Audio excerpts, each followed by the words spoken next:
In the middle of the noise, in the middle of the rush, many people pause at night and whisper to themselves, "Is this all there is?"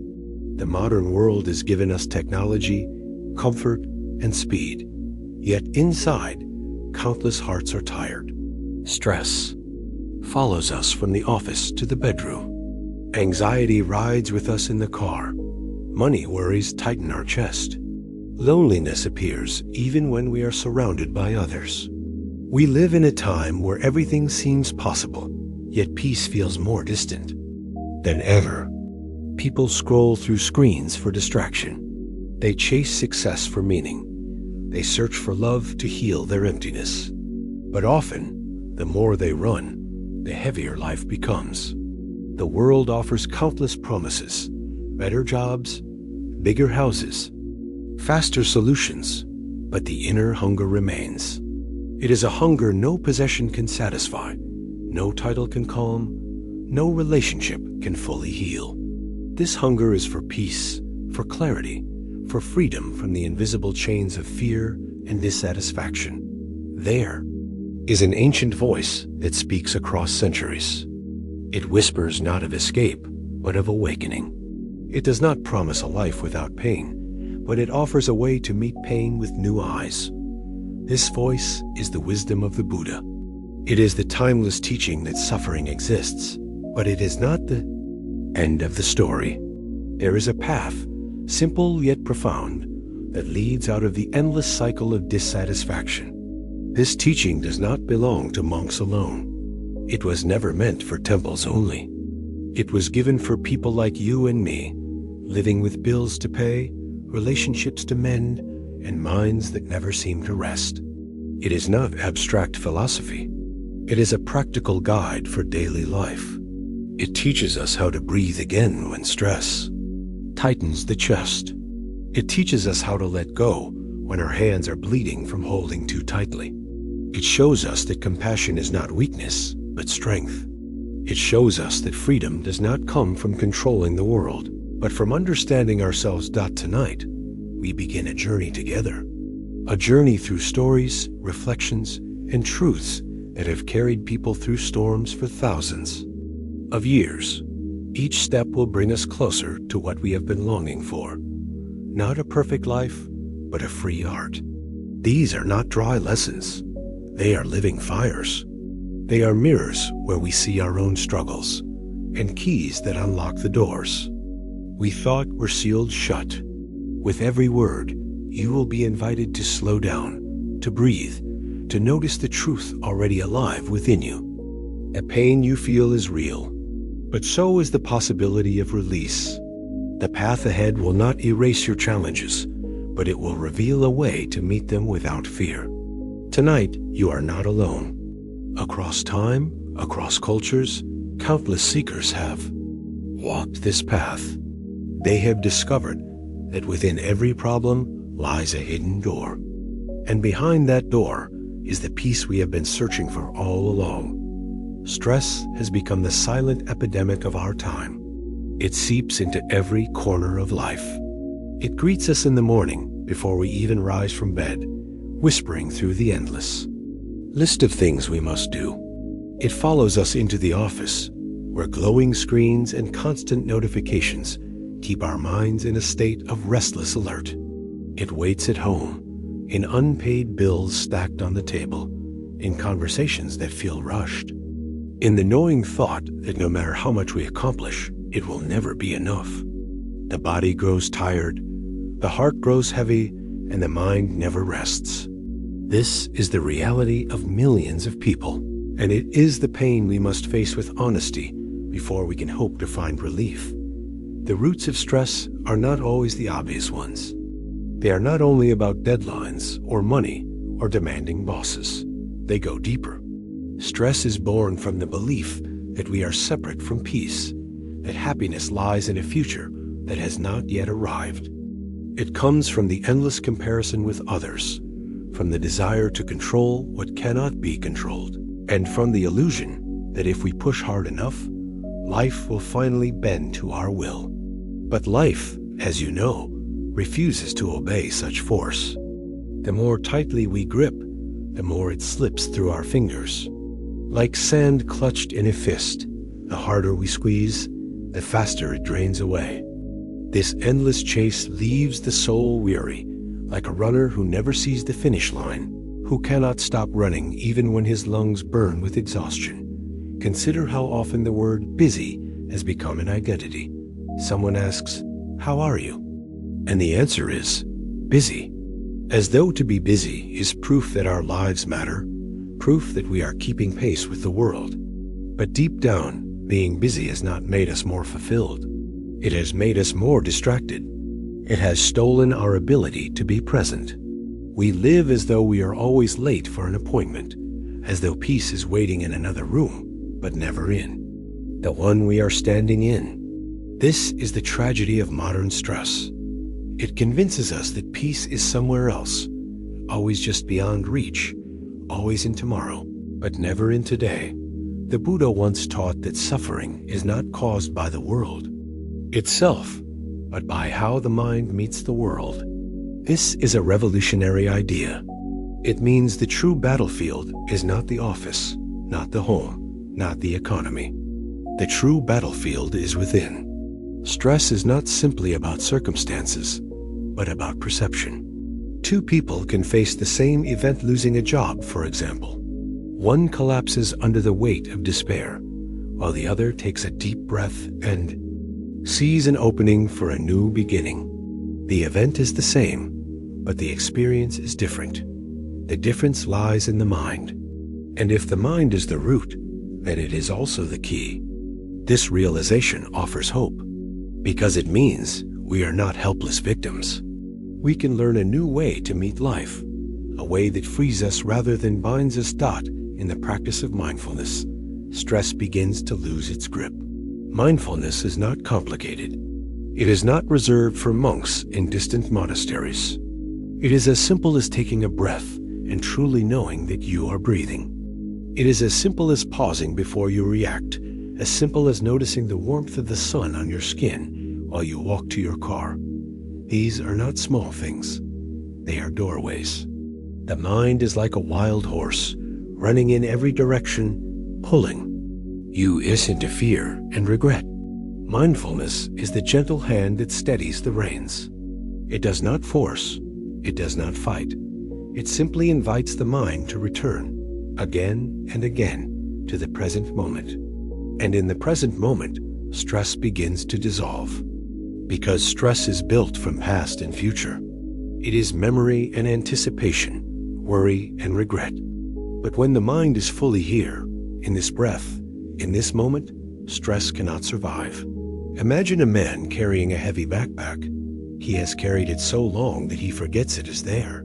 His back aches, his steps are slow, and life feels unbearable. Then one day, someone gently points out, "You can set it down." At first, he resists. He says, "No, I must carry this. It is who I am." But eventually, he dares to loosen the straps and place the burden on the ground. Instantly, the weight lifts, though the world remains the same. Stress is this backpack. We carry it not because we must, but because we have forgotten that letting go is possible. The teachings of the Buddha are the voice that reminds us to set it down. Of course, stress does not vanish forever. Life continues to present challenges. Bills must be paid. Children must be cared for. Jobs must be done. But what changes is the way we carry them. Instead of seeing life as a series of battles, mindfulness invites us to see it as a series of moments. Each moment can be met with breath, with awareness, with compassion. The future is not yet here. The past is already gone. What remains is this breath, this step, this heartbeat. When stress arises, the practice is not to push it away, not to deny it, but to meet it gently, with curiosity. To ask, what is this feeling? And to notice how it shifts and moves like a cloud in the sky. In this noticing, stress loses its power. It becomes a wave we can ride, not a storm that drowns us. Think of the lotus flower. It grows in muddy water, yet it rises clean and beautiful above the surface. Stress is the mud. It is the conditions of life that seem messy, heavy, impossible. But the lotus teaches us that beauty can emerge from difficulty, that peace can bloom even in the middle of chaos. The mud is not separate from the flower. It is the very ground that nourishes it. In the same way, our stress can become the ground for awakening. It can teach us patience, humility, and the preciousness of the present moment. Without stress, we might never seek a deeper way. With it, we are invited to rise above, to discover a peace that is not dependent on circumstances. This teaching is not only for times of meditation. It is for the moments when the phone rings with bad news, when the traffic is unbearable, when the deadlines loom. In those moments, mindfulness is not about escaping reality, but about entering it more fully. It is about saying, "This is here, and I am here with it." In that meeting, stress no longer owns us. We begin to see that peace is not the absence of difficulty, but the presence of awareness. Peace is not in tomorrow. Peace is in this breath. And from this place, we can live with more clarity, more strength, and more compassion for ourselves and for others. When we look deeper, we begin to see that stress is not the enemy. It is a messenger. Every time stress rises, it is pointing towards something we have not yet understood. Perhaps it is the desire to control what cannot be controlled. Perhaps it is the refusal to accept impermanence. Perhaps it is the weight of expectations, our own, or those placed upon us by others. Stress, in this way, is like a signal light on the dashboard of a car. The light is not the problem. It is a sign that something underneath needs attention. Yet many of us spend our lives cursing the light, covering it with tape, or pretending it is not there. We swallow pills to sleep, drink coffee to wake, scroll through screens to forget. But none of this addresses the root. The teaching of mindfulness asks us to pause, to listen to the signal, to ask with honesty, what is my stress trying to reveal? This question itself can open the door to freedom. Take the example of impermanence. Much of stress comes from the illusion that things will remain the same if we can cling to stability in an unstable world. A parent worries endlessly about their child's future, forgetting that change is the only constant. An employee fears losing their position, as though the job defines their very being. A partner clings desperately to love, terrified it might slip away. In every case, stress arises from grasping what is fluid, trying to make it solid. But the Buddha taught that everything changes. Every breath comes and goes. Every season passes. Every life moves from birth to death. To resist this truth is to fight with the universe itself. And such a fight can only create tension. When we begin to accept impermanence, however, something shifts. Instead of fear, we feel gratitude. Instead of clinging, we feel wonder. We learn to savor what is here, because we know it will not last. In this acceptance, stress loosens its grip, and life becomes precious. Another root of stress is comparison. In the modern world, we are surrounded by images of other people's lives, polished and presented on glowing screens. It is easy to believe that everyone else is happier, richer, more successful, more loved. This endless comparison feeds dissatisfaction. It tells us we are always behind, always lacking. The Buddha offered a simple antidote: compassion and self-understanding. Instead of asking, why don't I have what they have? We ask, what is truly needed for peace right here, in this moment? The answer is rarely a bigger house or a higher title. The answer is usually presence, kindness, connection. Compassion begins with ourselves. It is the gentle voice that says, you are enough, even in your imperfection. This voice dissolves the harsh critic inside, the one that drives us into endless striving. As self-compassion grows, comparison fades. We stop measuring our worth against others and begin to live from our own center. Stress lessens, not because life is easier, but because we are no longer at war with ourselves. There is also the root of resistance.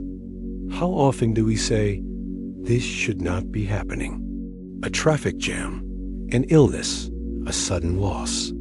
Stress often multiplies because we resist reality, demanding it be different. The Buddha taught that resistance to what is only multiplies suffering. Pain is part of life. Suffering is pain plus resistance. Imagine being caught in the rain. The rain is not in your control. But if you stand there shouting, "It should not rain," you only add anger to the wetness. Acceptance does not mean liking everything that happens. It means recognizing reality without fighting it. From this acceptance, clarity arises. We can act more wisely. We can find solutions without the fog of frustration. We can even find beauty in what seems inconvenient. A walk in the rain can become a meditation. A setback can become a chance to grow patience. Stress fades when we stop demanding that life match our script and start meeting life as it is. The path forward is not to remove stress from existence. That is impossible. The path is to transform our relationship with it. Just as fire can burn or warm, stress can destroy or awaken. The difference lies in how we hold it. With awareness, stress becomes fuel for growth. It becomes the very ground where wisdom and compassion take root. Without awareness, stress consumes us, leaving us empty and exhausted. This is why mindfulness is not optional for a peaceful life. It is essential. It is the skill of meeting each moment with open eyes, open heart, and steady breath. And like any skill, it grows with practice. Even 5 minutes a day spent in stillness, watching the rise and fall of breath, begins to reshape the mind. Over time, the mind learns that it does not have to react to every thought, every fear, every demand. It can rest. And in that rest, freedom is born. One powerful image from Buddhist teaching is that of the monkey mind. The mind is compared to a monkey, swinging from branch to branch, restless, agitated, never still. Stress is the natural result of a mind that never rests. But mindfulness does not force the monkey to stop. It simply observes. It notices, with kindness, the endless. Swinging. Slowly, the monkey grows calmer, not because it has been punished, but because it has been seen. In the same way, our stressed minds begin to quiet when we observe them without judgment. Awareness itself is healing. It is like sunlight on ice, slowly melting the tension we have carried for years.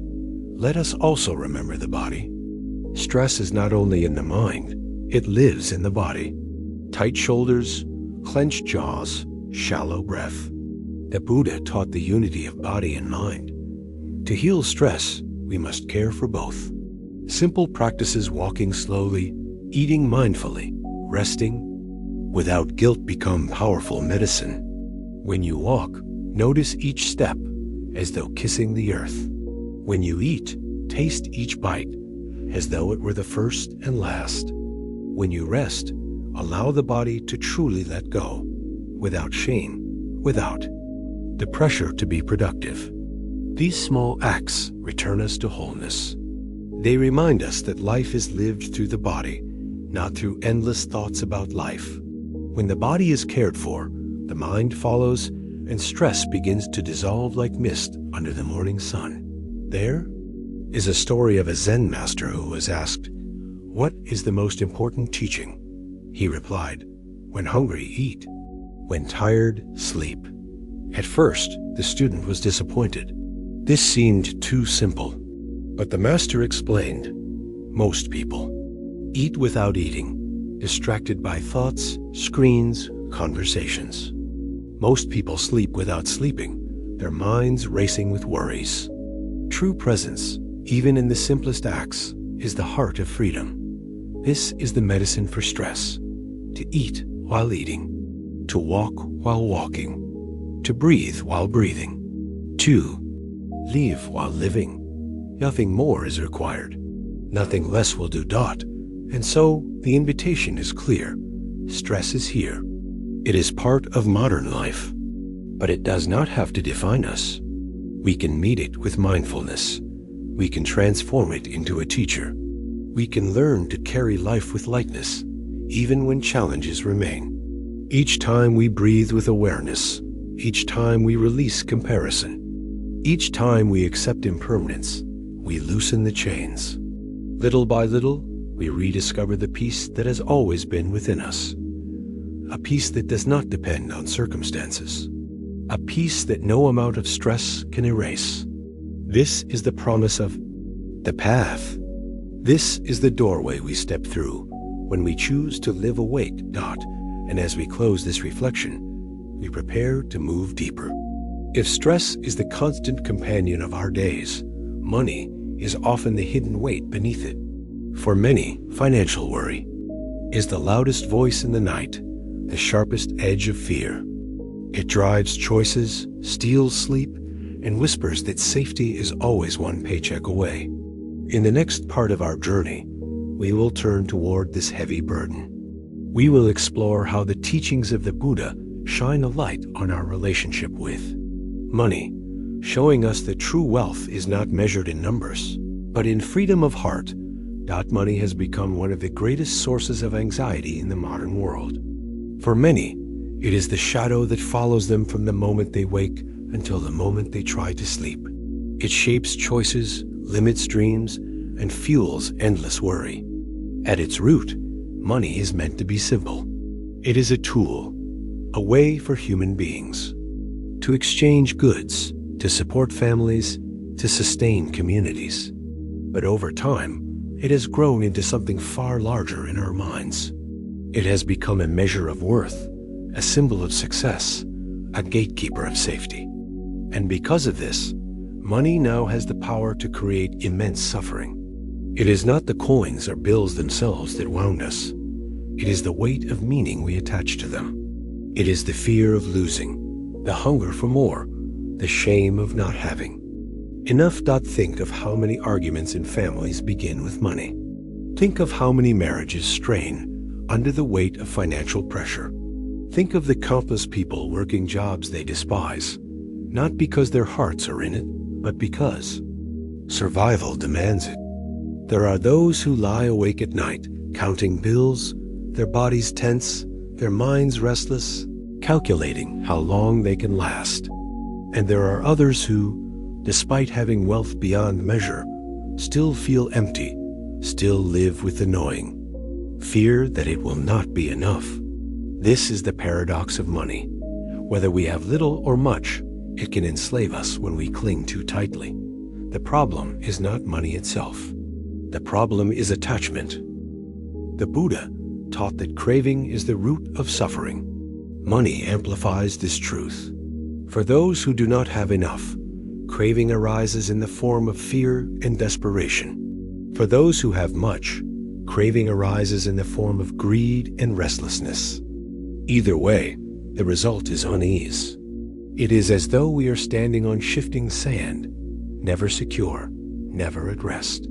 The more we chase security in numbers, the more fragile we feel. This is because true security cannot be bought. It comes from wisdom, compassion, and inner freedom.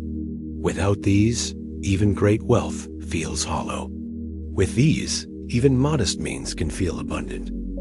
Imagine a man who spends his whole life climbing a ladder, rung by rung, fighting exhaustion, sacrificing time, relationships, and health, all to reach the top. When he finally arrives, he looks around and realizes the ladder was leaning against the wrong wall.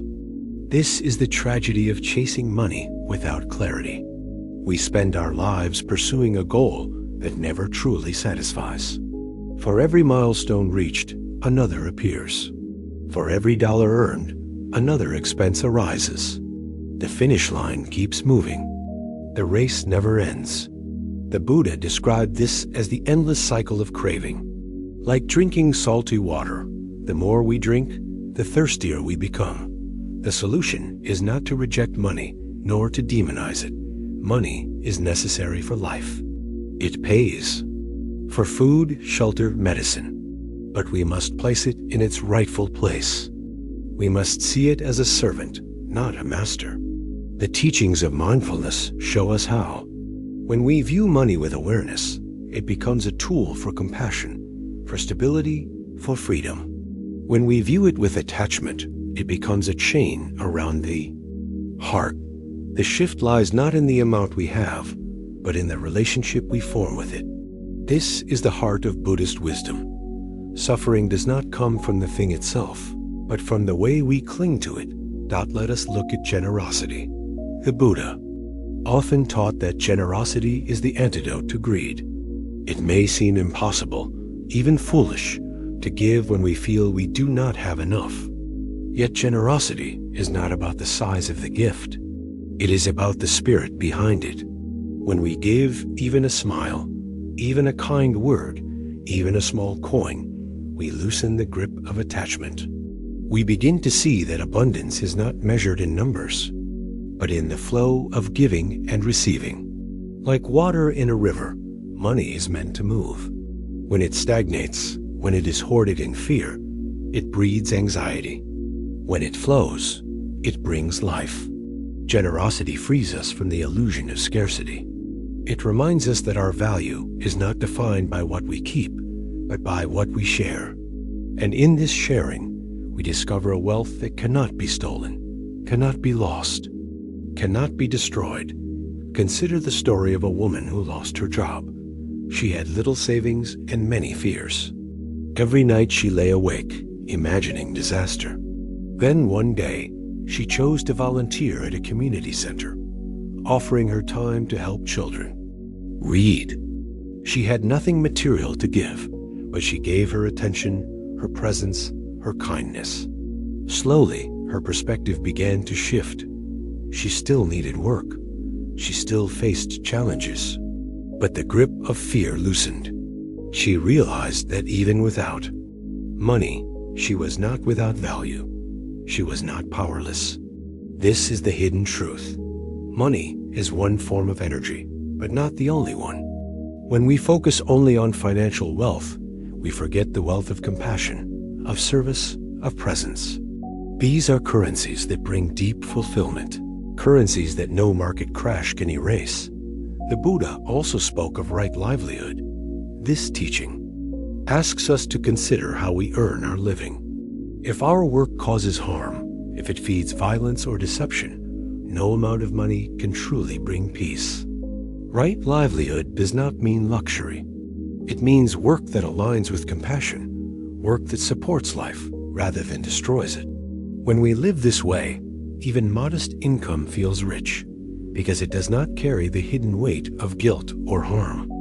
Many in the modern world feel trapped in jobs that conflict with their values, and this inner split is a great source of stress. Mindfulness invites us to ask, what is the cost of this money? Is it worth my peace, my integrity, my soul? These are not easy questions, but they lead to freedom. Sometimes the greatest wealth is not in earning more, but in choosing differently, in aligning our actions with our deepest truths. It is also important to see that financial suffering is often tied to the illusion of control. We believe that if we could just save enough, invest enough, earn enough, we would be safe forever. But no amount of money can stop change. Markets rise and fall. Jobs appear and vanish. Even wealth cannot prevent illness, aging, or death. This realization is not meant to frighten us. It is meant to free us. Because if we know money cannot save us from life's impermanence, we stop giving it the power of a god. We stop sacrificing our lives at its altar. Instead, we learn to use it wisely, gratefully, without illusion. We hold it lightly, knowing it may come and go. And in that lightness, we discover a deeper security, the security of a mind at peace, a heart that trusts the flow of life. Think of the farmer who plants seeds. He does not demand the rain, nor does he command the sun. He works diligently, but he knows much is beyond his control. He trusts the rhythm of the earth. In the same way, we can work wisely with money, but we cannot control every outcome. Trust, patience, and simplicity are the soil where peace grows. When we live this way, money becomes a servant again. It supports life, but it no longer defines. Its stress loosens, fear softens. Gratitude blooms. As we reflect on money, we begin to see that wealth is not measured only in possessions. It is measured in freedom, in compassion, in presence. A person with little, but with peace of heart, is wealthier than one with much, but chained by fear.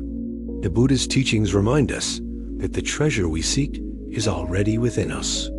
Money can help us live, but it cannot give us the fullness of life. That fullness comes from living awake, from seeing clearly, from loving deeply. In the next half of this exploration, we will look even closer at how to transform financial anxiety into a path of wisdom. We will see how to bring mindfulness into spending, saving, and sharing, so that money no longer rules our lives, but becomes a tool for freedom. The way we spend money often reveals the state of our mind. Many people spend from fear, trying to buy safety. Others spend from emptiness, trying to fill an inner void. Still others spend from pride, hoping to prove their worth. But every purchase made without awareness is like pouring water into a broken cup. It never satisfies. It never stays. Mindfulness teaches us to pause before we spend, to ask, what am I really seeking here? Is it comfort? Is it recognition? Is it peace? Often, what we are truly seeking cannot be bought. The sweater, the car, the new gadget may bring a spark of pleasure, but soon the spark fades and the craving returns. To spend with mindfulness is not to deny ourselves joy. It is to spend with clarity, to use money in ways that truly support well-being. When we buy food that nourishes, when we support causes that heal, when we invest in experiences that connect us to others, money becomes a blessing rather than a chain. Saving, too, can be an act of mindfulness. But saving is not the same as hoarding. Saving is wise preparation for the future. Hoarding is fear disguised as caution. When saving comes from wisdom, it brings stability. It allows us to meet unexpected challenges with calm. But when saving comes from fear, it creates tension. We guard every penny, we live with clenched fists, and our hearts never rest. The difference lies in intention. Do we save because we fear disaster, or because we wish to walk with steady steps? The Buddha taught the middle path, avoiding extremes of indulgence and deprivation. This applies to money as well. Spending without thought leads to emptiness. Saving without balance leads to fear. But spending and saving with mindfulness lead to peace. Generosity, as we explored before, transforms our relationship with money. Yet there is a deeper layer to generosity. It heals the illusion of separation. When we give, we are reminded that we are connected to others. Our well-being is not isolated. It is woven together with the well-being of all. In the act of giving, whether large or small, we break down the walls of self-centeredness. We feel the truth of interdependence. This is why generosity brings joy not only to the receiver, but to the giver as well. The Buddha once said, "If people knew the benefits of generosity as I know them, they would not let a single meal pass without sharing." The joy of giving is a wealth greater than gold. It is wealth that grows each time we share, wealth that multiplies with compassion. Yet money can also blind us. When it becomes the sole measure of value, we begin to treat people as numbers. Workers become costs. Friends become opportunities. Even we ourselves become commodities, defining our worth by income, by possessions, by status. This dehumanization is one of the deepest poisons of financial attachment. Mindfulness invites us to see through this illusion. A person's value is not in their bank account, but in their humanity. The kindness they show, the love they give, the presence they embody, these are priceless. To recognize this is to free ourselves from the cruel hierarchy of wealth. It is to remember that dignity belongs to every being, regardless of money. Let us turn to the theme of contentment. Contentment is not laziness. It is not resignation. It is the wisdom of enough. Without contentment, we are always chasing, always restless, always unsatisfied. With contentment, we find peace in the simple, the ordinary, the present. The Buddha once described a person who is content with little as wealthy beyond measure. This is because contentment cannot be stolen. It does not depend on markets or paychecks. It is a wealth of the heart. To cultivate contentment, we must shift our attention from what we lack to what we have. Each breath is a gift. Each meal is a blessing. Each moment of connection is a treasure. When we see life this way, financial anxiety softens.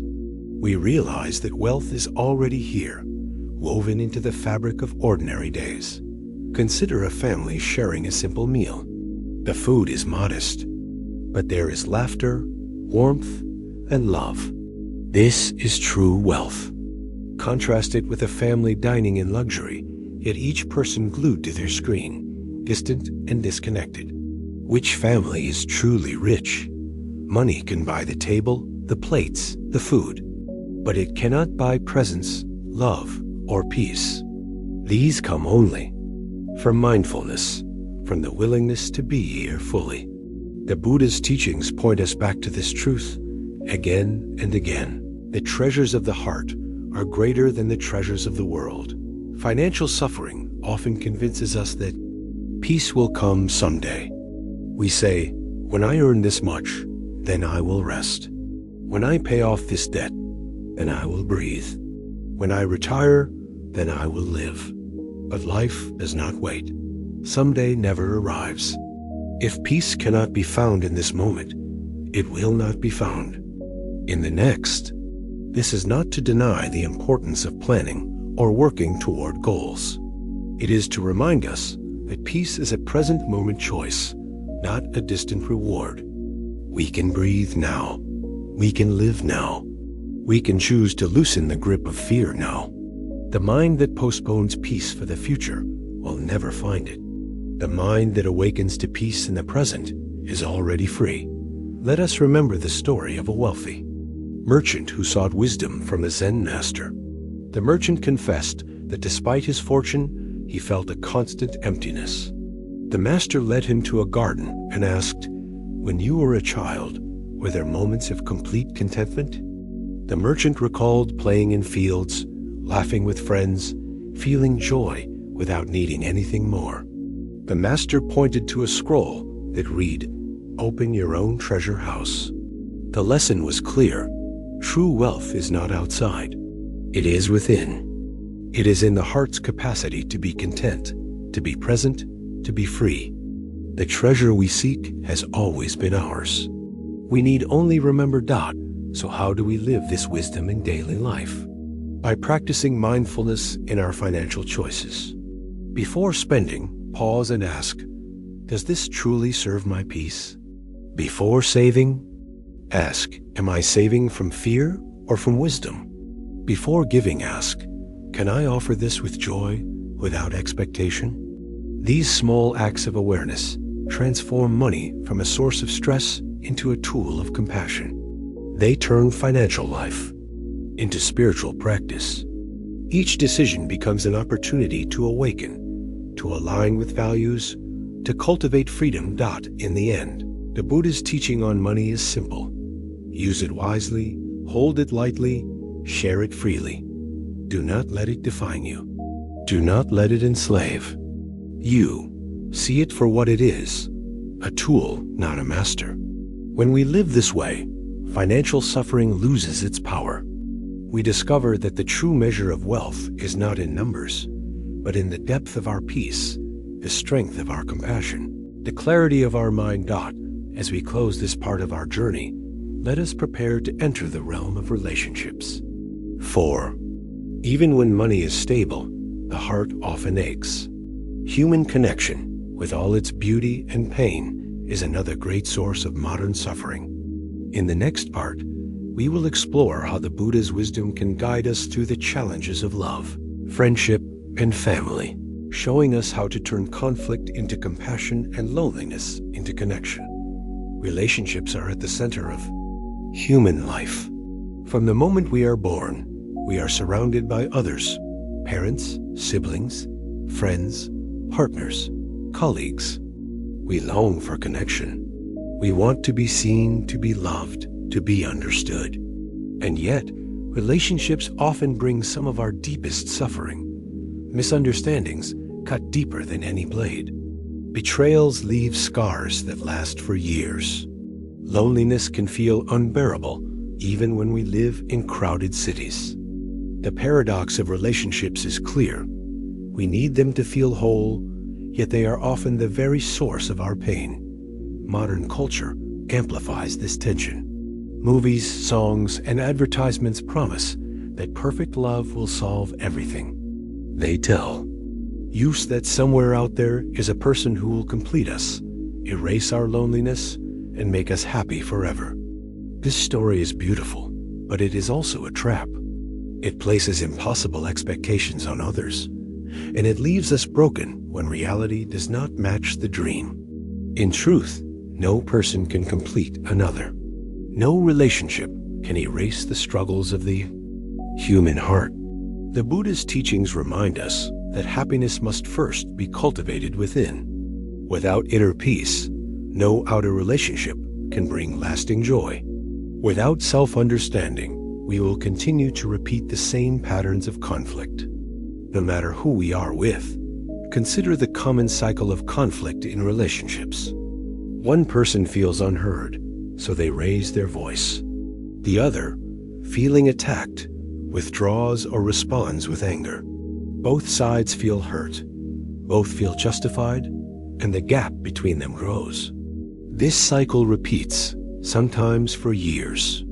The root of rue. The pain is not only the words spoken, it is the lack of mindfulness. It is the absence of deep listening. The Buddha taught that to love is to understand. Without understanding, love quickly turns into frustration. But when we pause, when we breathe before speaking, when we truly listen without planning our response, something changes. The heart softens. Compassion enters. The walls between us begin to crumble. Deep listening is a practice of mindfulness. It means giving another person the gift of our full attention. In a world of constant distraction, this gift is rare, but it is transformative. When someone feels truly heard, their suffering lessens, their defenses lower. They feel safe enough to open. And when we listen with compassion, we too are transformed. We see beyond the surface of anger or blame. We begin to recognize the pain beneath the words. We see the frightened child within the angry adult, the loneliness behind the criticism, the longing behind the silence. This is how understanding grows. And where there is understanding, love can bloom again. The Buddha also spoke of loving kindness, or metta. Loving kindness is the wish for all beings to be happy, safe, and free from suffering. It begins with ourselves. If we cannot treat ourselves with kindness, it is difficult to truly love others. Many people are harsh with themselves, carrying voices of criticism from childhood, from society, from past mistakes. They expect perfection and punish themselves for falling short. This inner harshness spills into relationships, creating blame, judgment, and conflict. But when we cultivate loving kindness toward ourselves, we soften. We begin to see that we are human, imperfect, yet worthy of love. From this place, kindness flows more naturally toward others. We no longer demand that others fill our emptiness. Instead, we share from a place of fullness. This shift changes everything. Loneliness is another form of suffering tied to relationships. In a world more connected than ever, many people feel more isolated than ever. Social media creates the illusion of closeness, but often leaves us emptier, comparing our lives to carefully edited versions of others. True connection requires presence, not just proximity. We may be surrounded by people, but if we are not present, we are still alone. The Buddha's teachings remind us that presence is the greatest gift we can offer. When we sit with someone without distraction, when we look into their eyes with kindness, when we listen with patience, loneliness dissolves. Connection is not found in constant chatter or endless activity.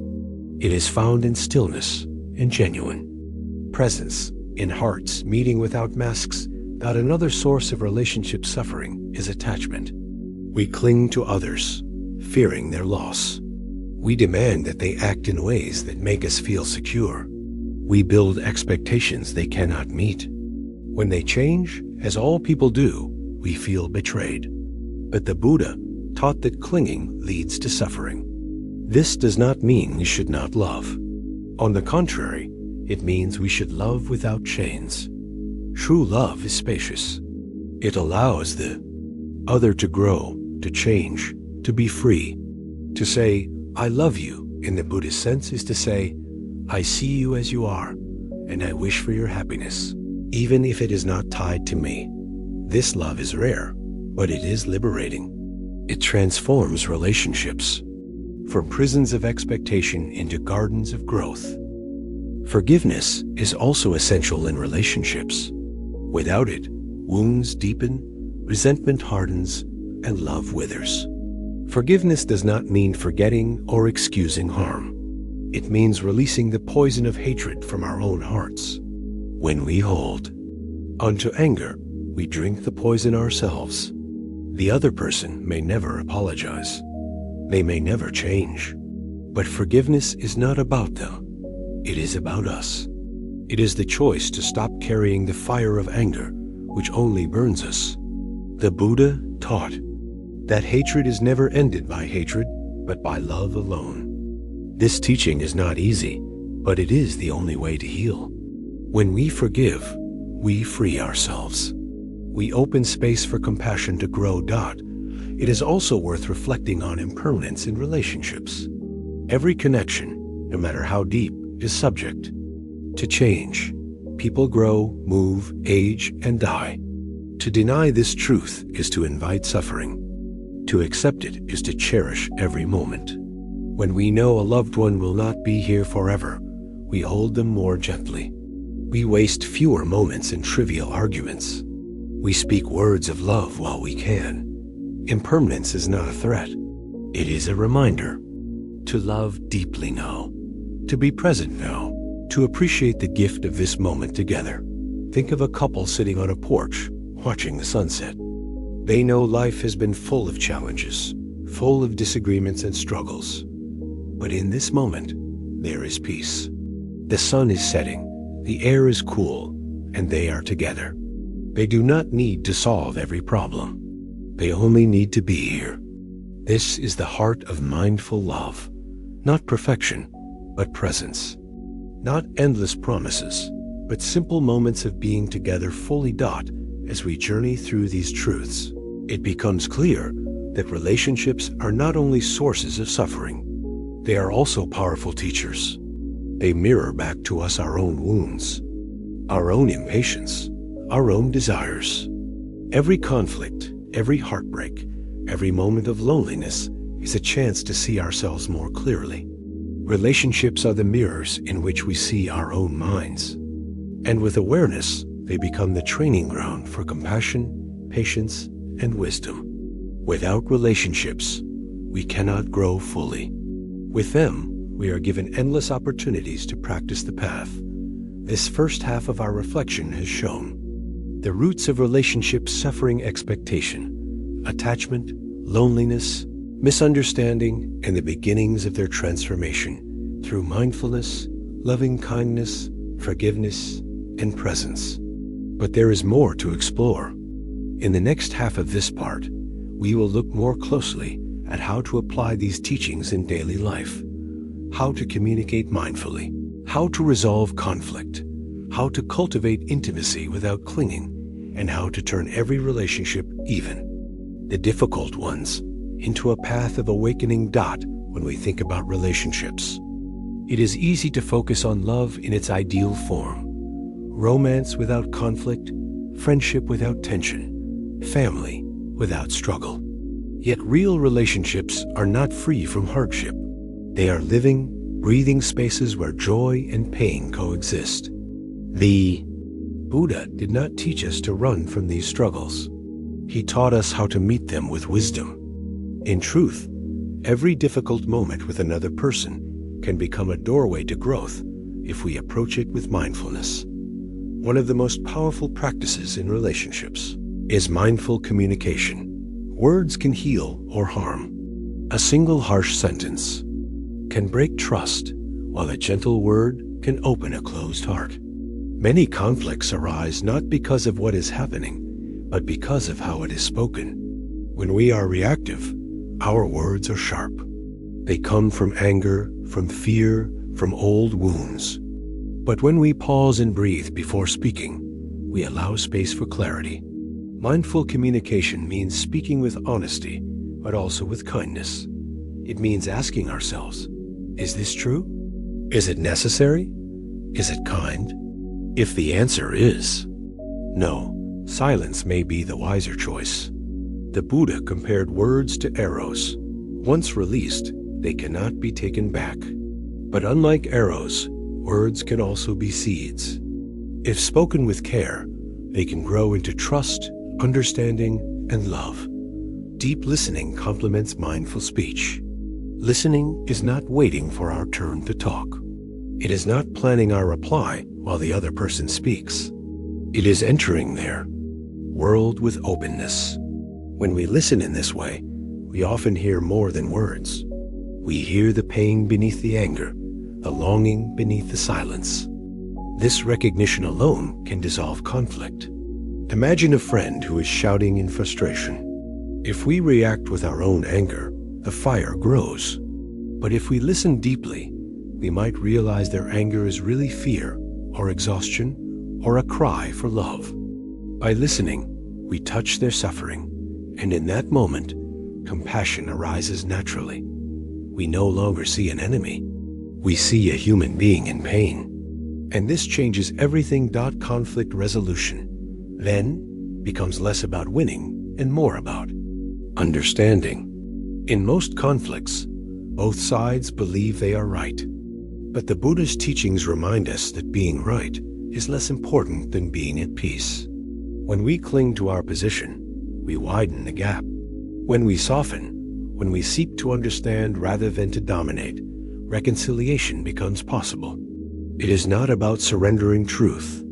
It is about finding the deeper truth of connection, the truth that both sides wish for happiness and safety.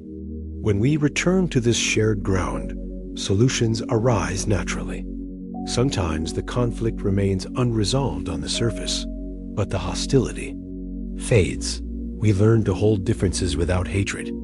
This is true resolution, not the erasure of all disagreement, but the presence of love even in the midst of it.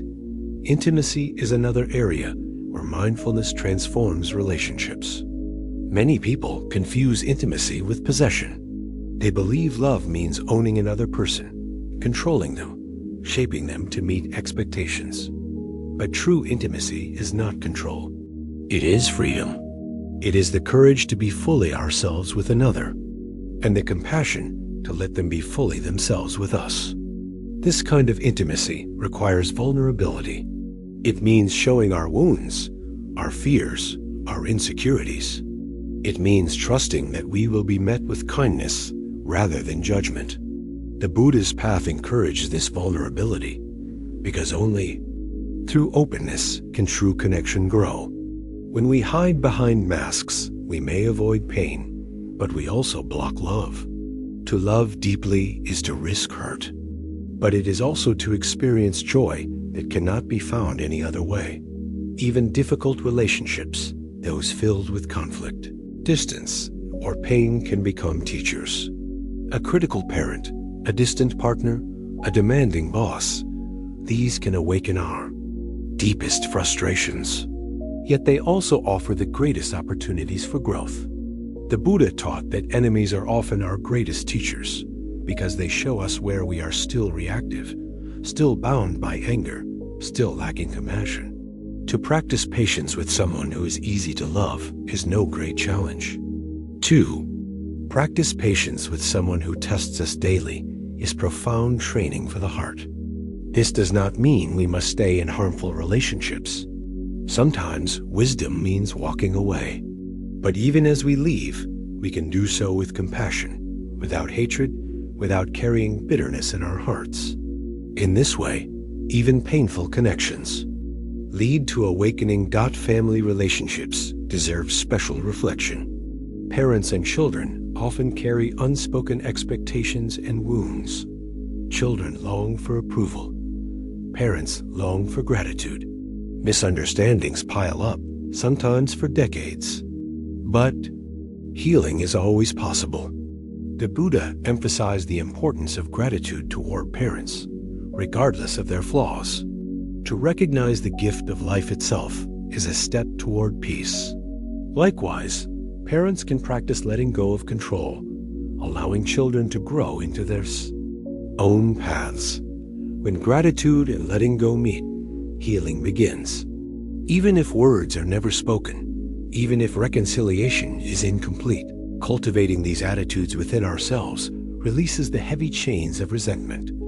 Friendship, too, is central to the path. The Buddha once said that good friends are the whole of the spiritual life. True friends encourage us in goodness, remind us of our values, and walk beside us when life is heavy. Yet many friendships today remain shallow, built on convenience or distraction. Mindfulness invites us to cultivate deeper bonds, friendships rooted in authenticity and compassion. These friendships do not demand constant contact, but they endure through silence and distance. They are based not on what we can gain, but on mutual support in the journey of life. Such friendships are rare, but when found, they are treasures. Greater than wealth. Romantic love often carries the greatest illusions. Many enter relationships expecting constant happiness, constant passion, constant fulfillment. When reality falls short, disappointment arises. But romantic love, when guided by mindfulness, can become a powerful path of awakening. It teaches us patience, acceptance, and selflessness. It shows us our own ego when we become jealous, controlling, or insecure. Instead of blaming the partner, we can use these moments to reflect. What fear is being touched in me? What attachment is being threatened? In this way, love becomes not only a source of joy, but a mirror for self-discovery. A mindful relationship is not free from conflict, but it is free from illusion. Both partners commit to growing together, to supporting each other's freedom, to loving with compassion rather than possession. This is the kind of love that lasts, not because it never faces storms, but because it learns to dance in the rain. In all relationships, the key is presence. Presence means showing up fully with body, mind, and heart. It means putting down the phone, silencing the inner chatter, and truly being with the person before us. Presence heals loneliness.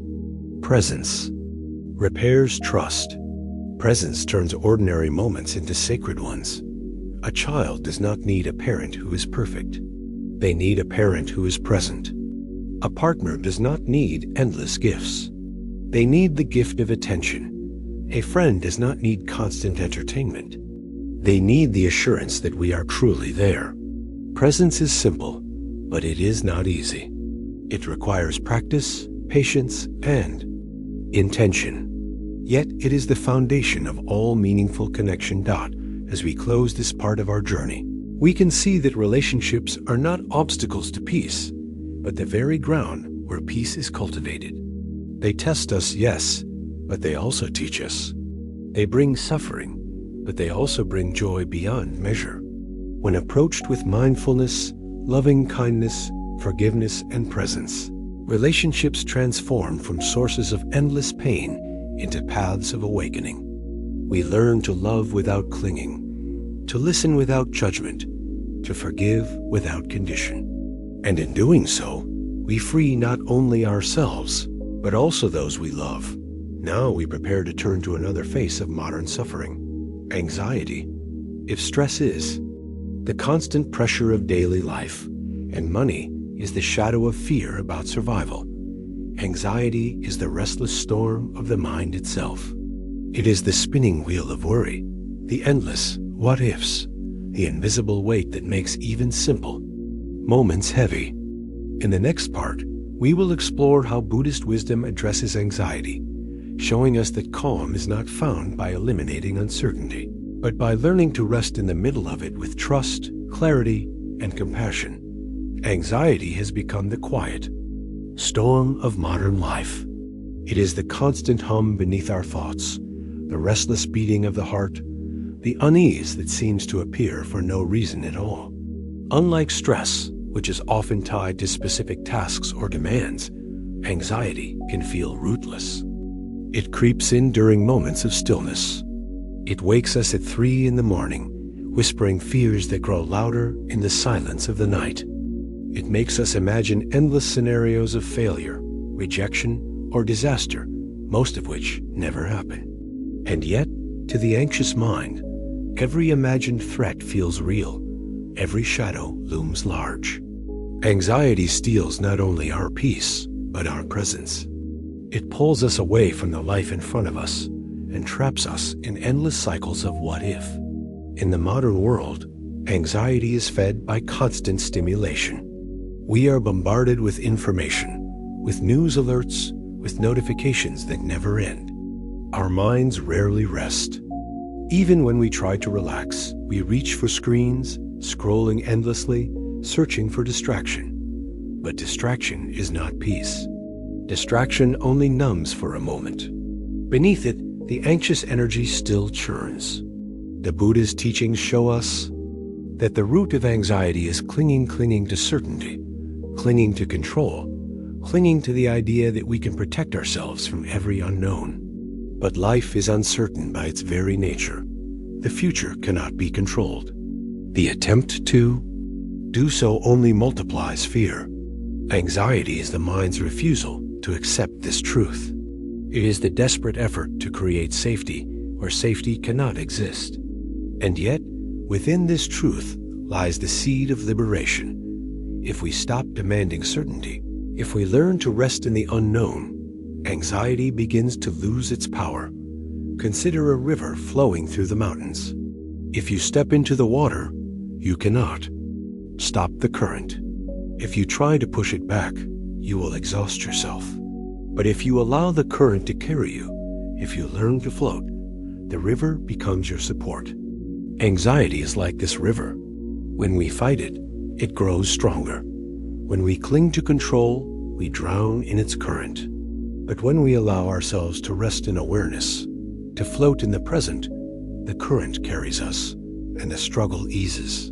This is not resignation. It is wisdom. It is the recognition that peace is found not in controlling the flow, but in surrendering to it with trust. The practice of mindfulness is the antidote to anxiety. Mindfulness does not erase uncertainty. It teaches us how to live with it. Each time the mind spins into the future, mindfulness gently calls it back to the present. Come back, it whispers. Breathe. Notice this moment. The anxious mind lives in tomorrow. The mindful heart lives in today. And today, in this breath, we are safe. We may not know what will happen tomorrow, but right now we are breathing. Right now we are alive. Right now we are here. This simple awareness is powerful medicine. It interrupts the cycle of worry. It anchors us in reality rather than in imagination. With practice, the mind begins to trust the present more than it fears the future. There is also great power in naming anxiety. When we feel the racing heart, the tight chest, the restless thoughts, we can say softly to ourselves, "This is anxiety." By naming it, we step back from it. We become the observer rather than the prisoner.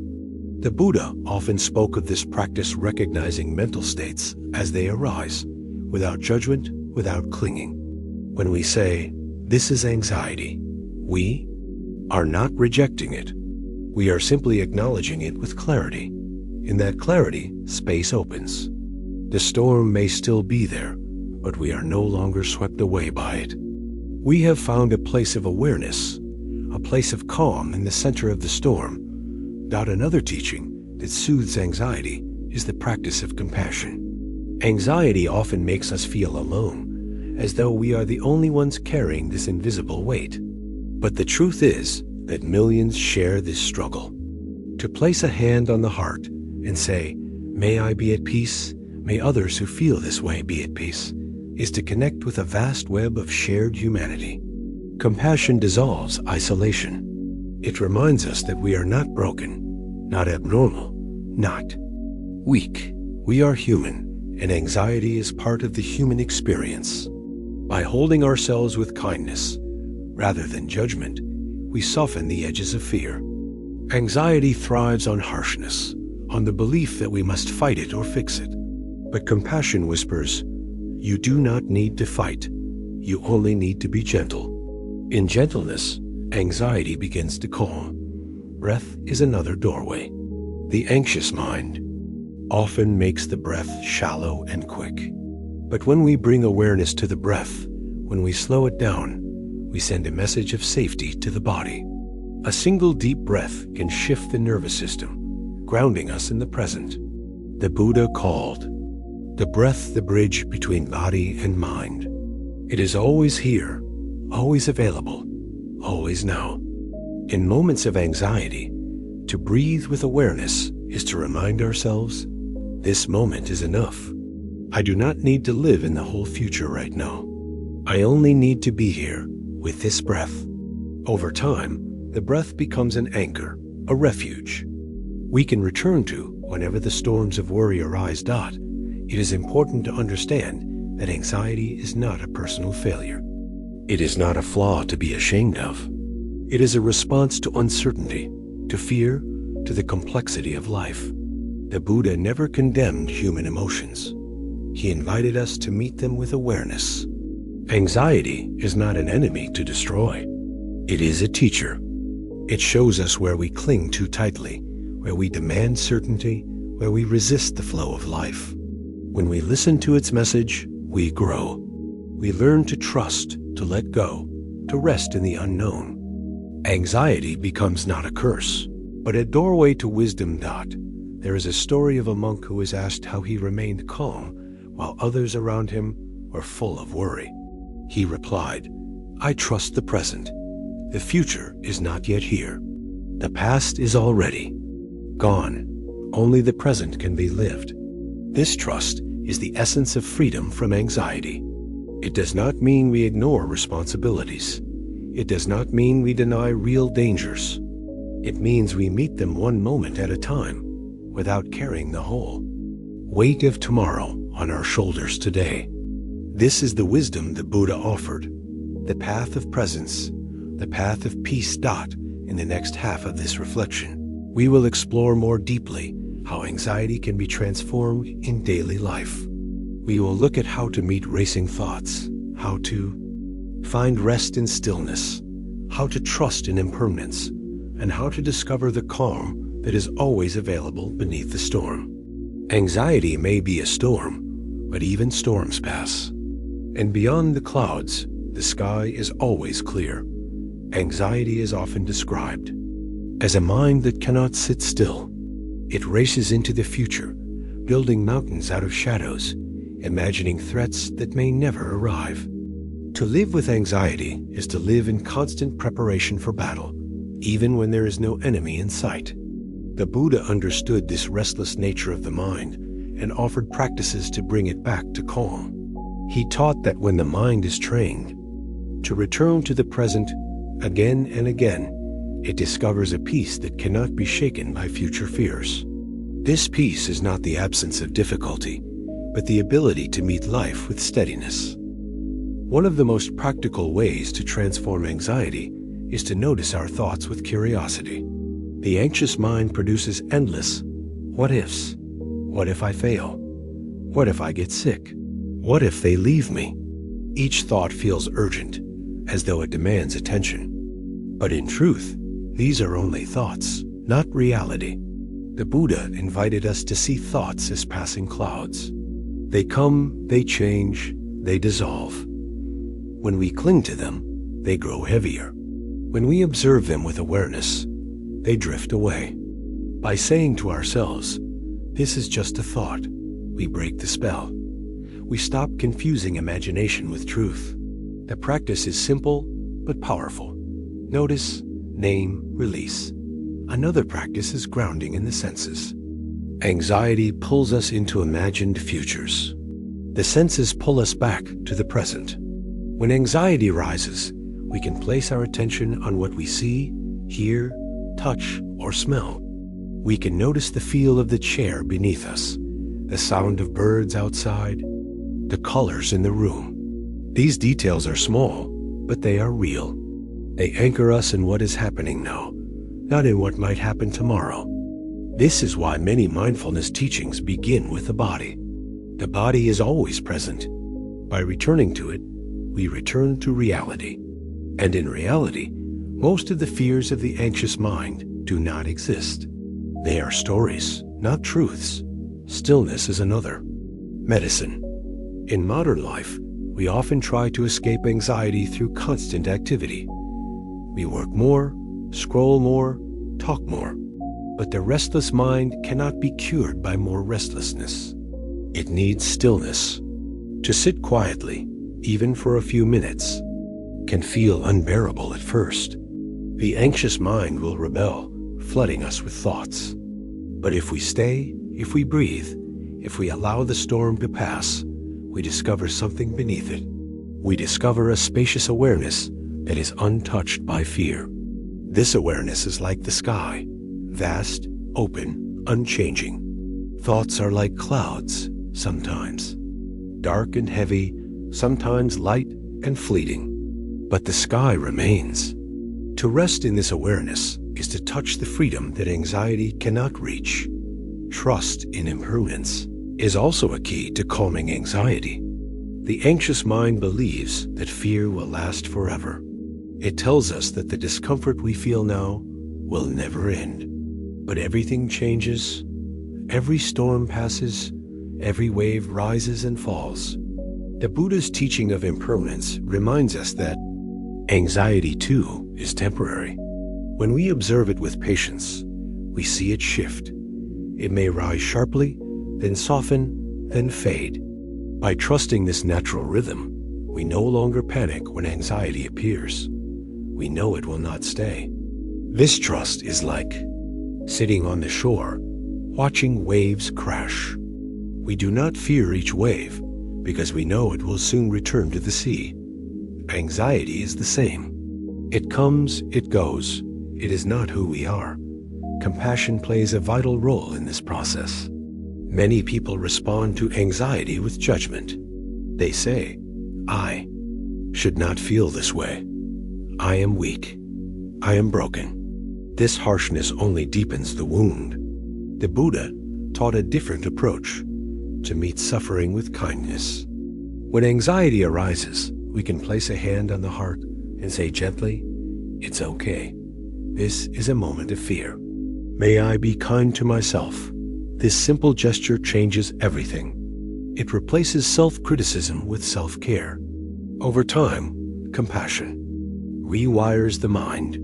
Instead of spiraling deeper into fear, we create a soft landing, a place of safety within ourselves. This safety is the ground from which healing grows. Now, it is also important to recognize that anxiety often hides behind masks. It may appear as irritability, as perfectionism, as overwork. Beneath these behaviors is the same restless fear. The Buddha's teachings encourage honesty with ourselves. To say, "I am anxious," is not weakness. It is courage. It is the first step toward freedom. When we deny anxiety, it grows in the shadows. When we bring it into the light of awareness, it begins to dissolve. honesty is healing. It allows us to face what is real rather than fight with illusions. Daily life offers many opportunities to practice this wisdom. Imagine you are waiting for results from a medical test. The anxious mind races. What if it is bad news? What if my life changes forever? In that moment, the mind is living in the future, creating endless stories. But mindfulness invites you to return to the present. Right now, I am sitting. Right now, I am breathing. Right now, I am alive. The results are not here yet. The only truth is this moment. By returning to it, we step out of the storm of imagination and into the calm of reality. Or imagine lying awake at night, the mind spinning with worries. Instead of fighting the thoughts, we can turn to the breath. We can say softly, breathing in, I know I am breathing in. Breathing out, I know I am breathing out. The rhythm of the breath becomes a lullaby, soothing the restless mind. Perhaps sleep does not come immediately, but peace does. And in that peace, even wakefulness can feel restful. The Buddhist path does not promise a life without anxiety. It promises a way to live with it wisely. Anxiety may still arise, but it no longer controls us. It becomes a visitor rather than a master, a teacher rather than a tormentor. Each time we meet it with awareness, we strengthen the mind. Each time we meet it with compassion, we soften the heart. Over time, we discover that anxiety is not as solid as it seems. It is only passing clouds, and behind them, the sky of awareness is always cleared out. As we close this reflection, we turn toward the next great source of suffering in modern life, the search for meaning. Many people, even when their basic needs are met, feel a deep emptiness. They ask, what is the point of it all? Why am I here? What is my purpose? This hunger for meaning can create as much suffering as anxiety, for without it, even success feels hollow. In the next part, we will explore how the teachings of the Buddha illuminate the search for purpose, guiding us to discover meaning not in distant goals, but in the simple, profound truth of the present moment. There is a question that haunts many hearts, a quiet whisper beneath the noise of daily life. Why am I here? Even when the bills are paid, even when the calendar is full, even when success has been achieved, this question lingers. It is the ache of the soul that no amount of comfort or accomplishment can silence. People often assume that suffering comes only from hardship, from lack, from pain. But there is another kind of suffering, one that hides beneath abundance. It is the suffering of emptiness, of not knowing our purpose, of feeling like life is a wheel that turns endlessly without direction. This is existential suffering, the hunger for meaning. And in the modern world, it has become one of the deepest wounds. Many try to answer this question through achievement. They climb ladders, collect degrees, build careers, believing that success will provide meaning. Others search for it in relationships, hoping that love will finally fill the emptiness. Still others look for it in wealth, in travel, in adventure, in endless new experiences. And yet, again and again, the feeling returns. The ladder is climbed, and the view is still not enough. The relationship blossoms, but loneliness still whispers. The experiences are exciting, but once they fade, the hunger returns. This cycle is exhausting. It is the endless chase for fulfillment in places where it cannot be found. The Buddha understood this suffering. He called it the endless cycle of craving. We look outward, believing meaning will come from something external. We chase, we grasp, we strive, but each new achievement only brings temporary satisfaction, followed by more hunger. It is like chasing the horizon. No matter how far we run, it is always out of reach. The Buddha taught that true meaning cannot be found by adding more. It is discovered by looking within, by awakening to the nature of reality, by seeing clearly who we are and what life truly is. Meaning is not a possession to acquire. It is a realization to uncover. One of the most powerful teachings the Buddha offered is the idea of interbeing, the truth that everything is connected. We often search for meaning in isolation, asking, "What is my purpose?" But when we see that our lives are woven into a vast web of existence, the question shifts. We realize that our purpose is not separate from the whole. Every breath we take is supported by trees. Every meal we eat is the result of countless hands. Every kindness we show ripples outward, touching lives we may never meet. Meaning is not hidden in some distant destiny. It is alive in the simple fact of being part of this great, interconnected dance of life. To understand this more deeply, consider the image of a wave in the ocean. A wave rises, has a unique shape, moves for a time, and eventually returns to the sea. If the wave thinks it is separate, it may fear its end. It may ask, "What is the purpose of my rising?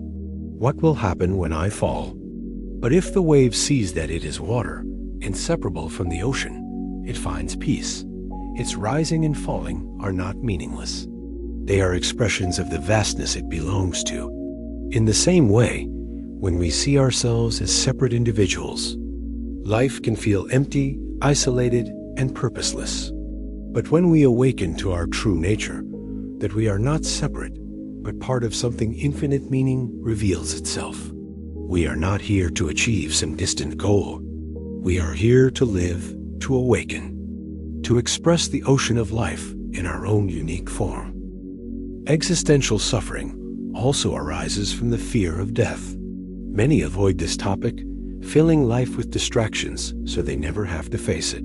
But beneath the surface, the awareness of mortality is always present. It whispers that time is short, that nothing lasts, that everything we build will eventually fade. This can create despair. But the Buddha offered a different perspective. He taught that impermanence is not a curse, but a teacher. Because life is temporary, every moment is precious. Because everything changes, there is always the possibility of renewal. Death does not erase meaning. It gives meaning. Without impermanence, there would be no growth, no transformation, no urgency to love and live fully. When we accept death as part of life, we stop wasting time searching for some eternal purpose. We begin to live the purpose that is already here, to awaken, to love, to be present. Another dimension of the search for meaning is the longing to make a difference. Many feel that their lives do not matter unless they leave a lasting mark, unless they accomplish something remembered by others. But the Buddha showed us that small acts carry infinite weight. A smile to a stranger, a moment of kindness to a friend, a breath taken in awareness. These ripple outward in ways we cannot measure. Meaning is not only in grand achievements. It is in the ordinary, in the daily acts of compassion that transform the world quietly. The tree does not worry about its legacy. It simply grows, offers shade, produces fruit, gives life. In the same way, we find meaning not by trying to be remembered, but by living fully in the present, by offering what we can to this moment. The practice of mindfulness reveals meaning in the simplest things. Washing dishes becomes an act of care. Drinking tea becomes a ritual of presence. Walking becomes a meditation on life itself. In these ordinary acts, we discover that life is not waiting for us to find meaning. Life is meaning. Every breath, every heartbeat, every step is a miracle. We have been taught to search for purpose in distant goals. But the Buddha invites us to see that purpose is already here. It is not in tomorrow. It is in this moment, in the depth of our presence, in the love we bring to what is before us. To illustrate this, imagine a person searching frantically for their glasses, turning the house upside down, feeling more desperate by the minute. Finally, someone gently points out that the glasses are on their head. The search ends not by finding something new, but by realizing it was there all along. A search for meaning is like this. We chase endlessly, believing it is out there, somewhere in the future. But when we stop, when we breathe, when we look within, we discover that meaning has always been here, waiting in the present. The Buddha called this awakening. It is the moment when the searching ends and the living begins. This is the first step in transforming existential suffering. To realize that meaning is not a destination, but a way of being. It is found not in what we accumulate, but in how we live each moment. In the next half of this part, we will explore more deeply how to cultivate this realization in daily life, how to live with purpose without chasing it, how to face death without despair, and how to discover joy in the simple act of being alive. When we look closely, the hunger for meaning is not a sign that something is wrong with us. It is a sign that we are awake enough to notice the emptiness of chasing only pleasure, possessions, or status. This hunger is a call to look deeper, to step off the treadmill of endless striving and ask, what truly matters? The Buddha honored this question because it was the very question that set him on his own journey. He was born into wealth, into privilege, into comfort. But he saw that even in the midst of abundance, suffering remained: sickness, aging, death, and the dissatisfaction of the human heart. Instead of ignoring this truth, he faced it. He left the palace not because he rejected life, but because he longed to understand it fully. His search for meaning was not about escaping the world, but about awakening to its truth. And in his awakening, he discovered that meaning is not something we manufacture. It is something we uncover when we see reality clearly. So how do we live with meaning in our daily lives? The first step is to cultivate presence. When we are truly present, life reveals its significance naturally. A parent listening to a child without distraction is living meaning. A worker performing their task with care, not just for a paycheck, but for the well-being of others, is living meaning. A person sitting quietly with the breath, aware of the miracle of being alive, is living meaning. These acts may seem small, but they are not empty. They are filled with the essence of life. The problem is not that meaning is absent, but that we overlook it in our rush to chase something grand. Presence brings us back to the truth. That meaning is woven into every moment. Not another way to live with meaning is to align our actions with compassion. When we act from kindness, life feels purposeful. It does not matter whether the act is large or small. Holding the hand of someone in pain, offering food to someone who is hungry, or simply speaking a word of encouragement, these are acts that ripple outward, creating meaning far beyond what we can see. Compassion lifts us out of the narrow prison of self and connects us to the whole. In those moments, we are no longer asking, "What is my purpose?" because we are living it. We are living the truth that life is not only about me, but about us. This shift transforms the emptiness of isolation into the fullness of connection. Facing death is also essential to discovering meaning. When we deny death, we live superficially, wasting time on distractions. But when we accept it, every day becomes precious. The Buddha encouraged his disciples to meditate on death, not to create fear, but to awaken gratitude.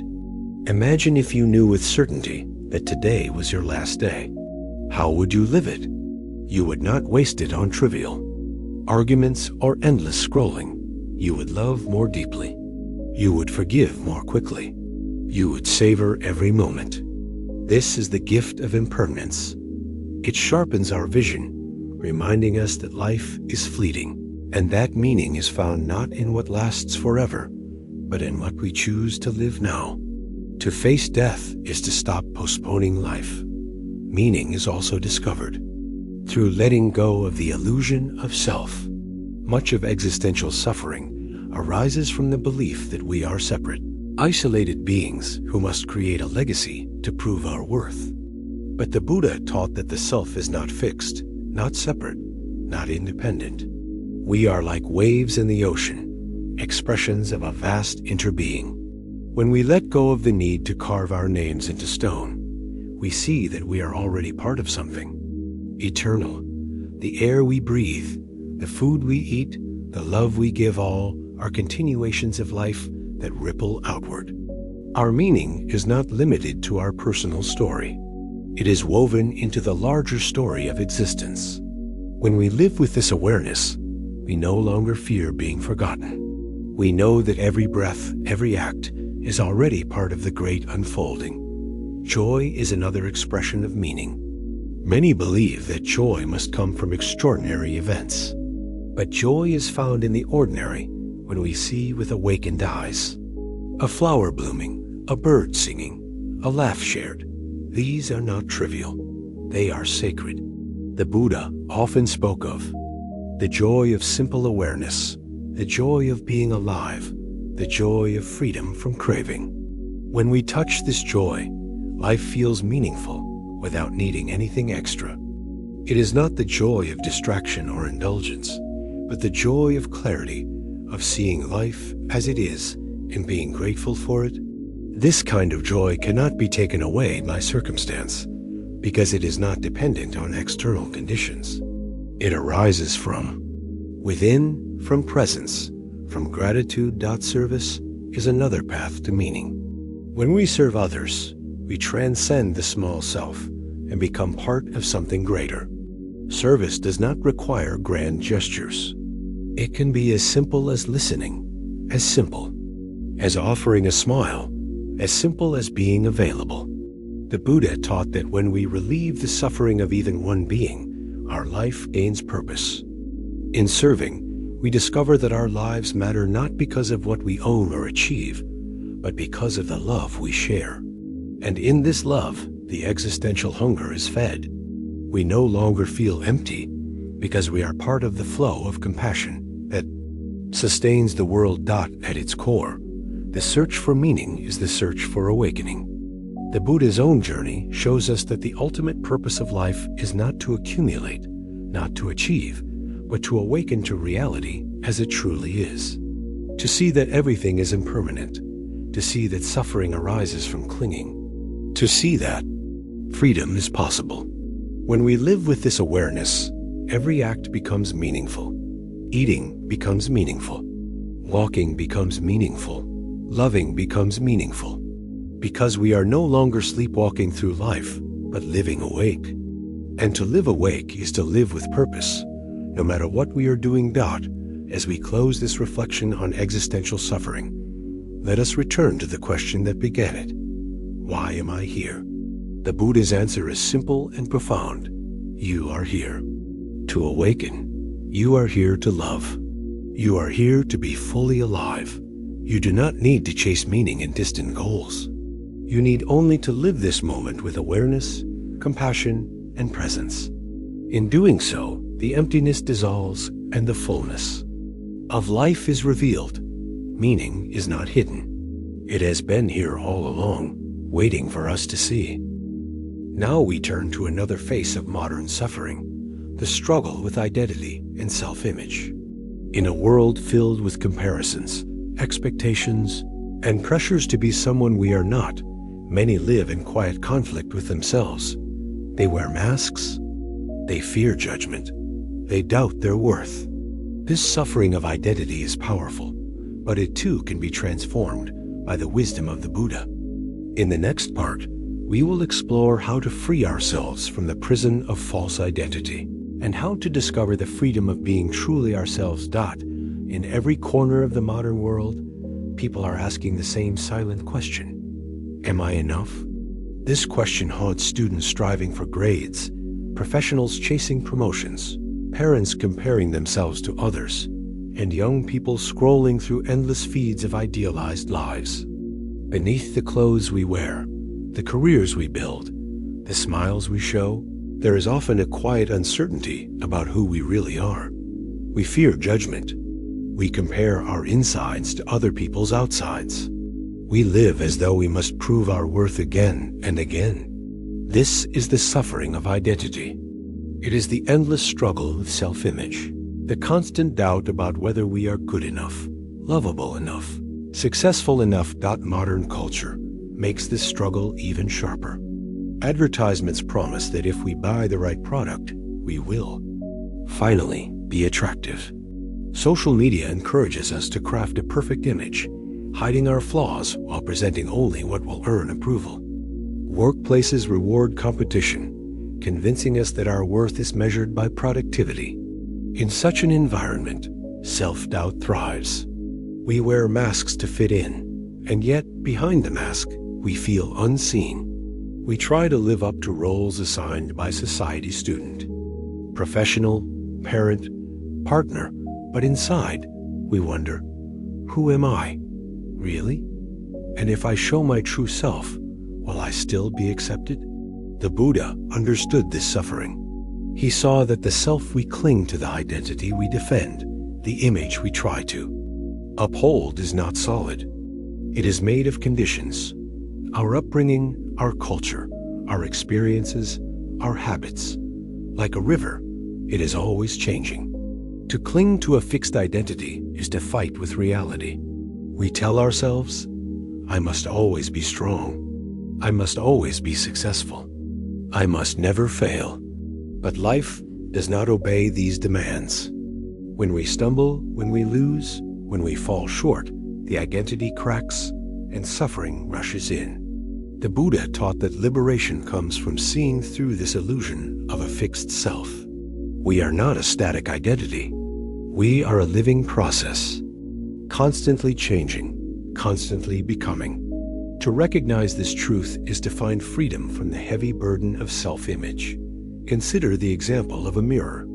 A mirror reflects whatever is placed before it: a smiling face, a frowning face, a stormy sky, a gentle flower. The mirror does not cling to any of it. It reflects and lets go. Our true nature is like this mirror. Thoughts, emotions, roles, and identities come and go, but the awareness beneath them remains. The problem is that we mistake the reflections for who we are. We believe, I am my success. I am my failure. I am my appearance. I am my mistakes. And when these reflections change, as they always do, we feel shattered. But when we realize that we are the mirror itself, spacious, clear, unbound, we no longer fear the changes. We see that identity is fluid, not fixed. We can wear roles like clothes, but we are not trapped in them. This realization brings deep peace. Self-criticism is one of the sharpest forms of identity suffering. Many carry an inner voice that constantly judges. You are not good enough. You will never succeed. You are unworthy of love. This voice often comes from the past, from parents, teachers, or society, but we have adopted it as our own. We repeat it until it feels like truth. Yet the Buddha taught that thoughts are not who we are. They are mental formations, rising and falling like waves. When we believe every self-critical thought, we imprison ourselves. But when we observe them with mindfulness, we see them for what they are, passing clouds. They lose their power. We realize that we are not our thoughts. We are the awareness that sees them. This shift is the beginning of freedom. Loving kindness, or metta, is the antidote to self-criticism. To practice loving kindness toward ourselves is to whisper gently, may I be safe, may I be happy, may I be free from suffering. At first, this may feel awkward, even impossible. The inner critic resists, but with practice, the heart softens. We begin to treat ourselves with the same compassion we would offer a friend. Imagine speaking to yourself the way you would to a child who is afraid or hurt, with patience, kindness, and care. This is not indulgence, it is healing. The Buddha taught that until we learn to love ourselves, it is difficult to truly love others. Self-compassion is the foundation for all compassion. Comparison is another root of identity suffering. In the age of constant exposure to others' lives, we measure ourselves against endless standards. Someone else is more successful, more attractive, more intelligent, more admired. No matter how much we achieve, there is always someone higher on the ladder. This comparison creates a sense of lack, a belief that we are never enough. But the Buddha taught that each being is unique, like a flower in a vast garden. The rose does not compare itself to the lotus. The lotus does not envy the sunflower. Each blooms in its own way, its own time, its own beauty. When we stop comparing and start appreciating our own unique path, we find peace. We realize that worth is not measured against others. It is inherent in our very being. Masks and roles are another form of suffering. We play roles to gain approval: successful worker, perfect parent, attractive partner. These roles are not wrong. They help us function in society. But when we forget that they are roles, we lose ourselves. We become trapped, performing instead of living. The Buddha's teachings remind us to hold roles lightly, to see that they are useful, but not ultimate. We can be a teacher, but we are not only a teacher. We can be a parent, but we are not only a parent. Beneath all roles we are living beings, capable of awareness, compassion, and freedom. To remember this is to breathe again, to feel spacious, to be free. Forgiveness of self is also essential. Many carry identities built around past mistakes. I am the one who failed. I am the one who hurt others. I am the one who is broken. These identities are prisons. The Buddha taught that no one is defined by their past. Every moment is new.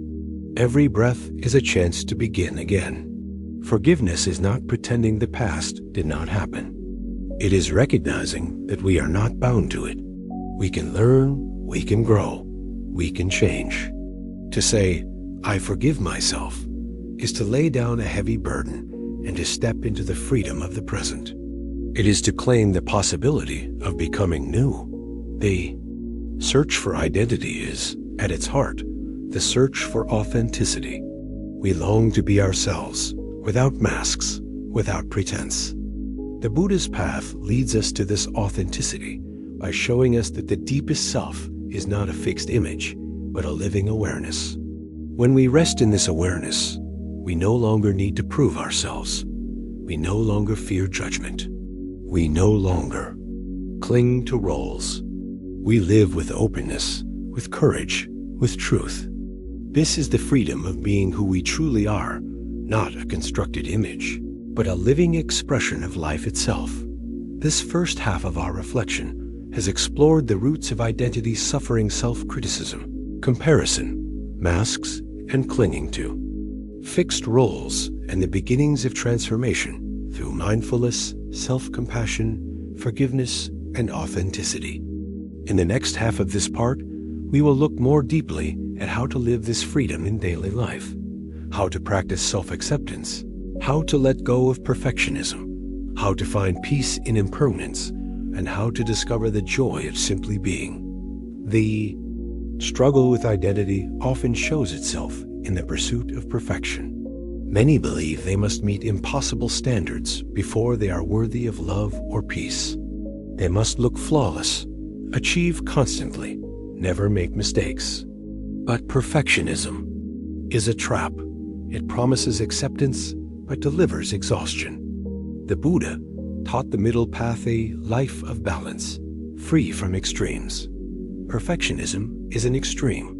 It pushes us beyond what is human, denying our natural flaws and limitations. The truth is that to be human is to be imperfect. To accept this truth is to step into freedom. We do not need to be perfect to be lovable. We do not need to be flawless to be enough. We are already enough simply because we are alive. One way to practice this acceptance is through mindfulness of imperfection. When we notice a mistake, instead of judging, we can say, "This too is part of being human." When we notice a flaw in ourselves, we can see it as a reminder that growth is ongoing. A cracked cup can still hold water. A scar can still remind you of healing. Imperfection is not a failure. It is the mark of life itself.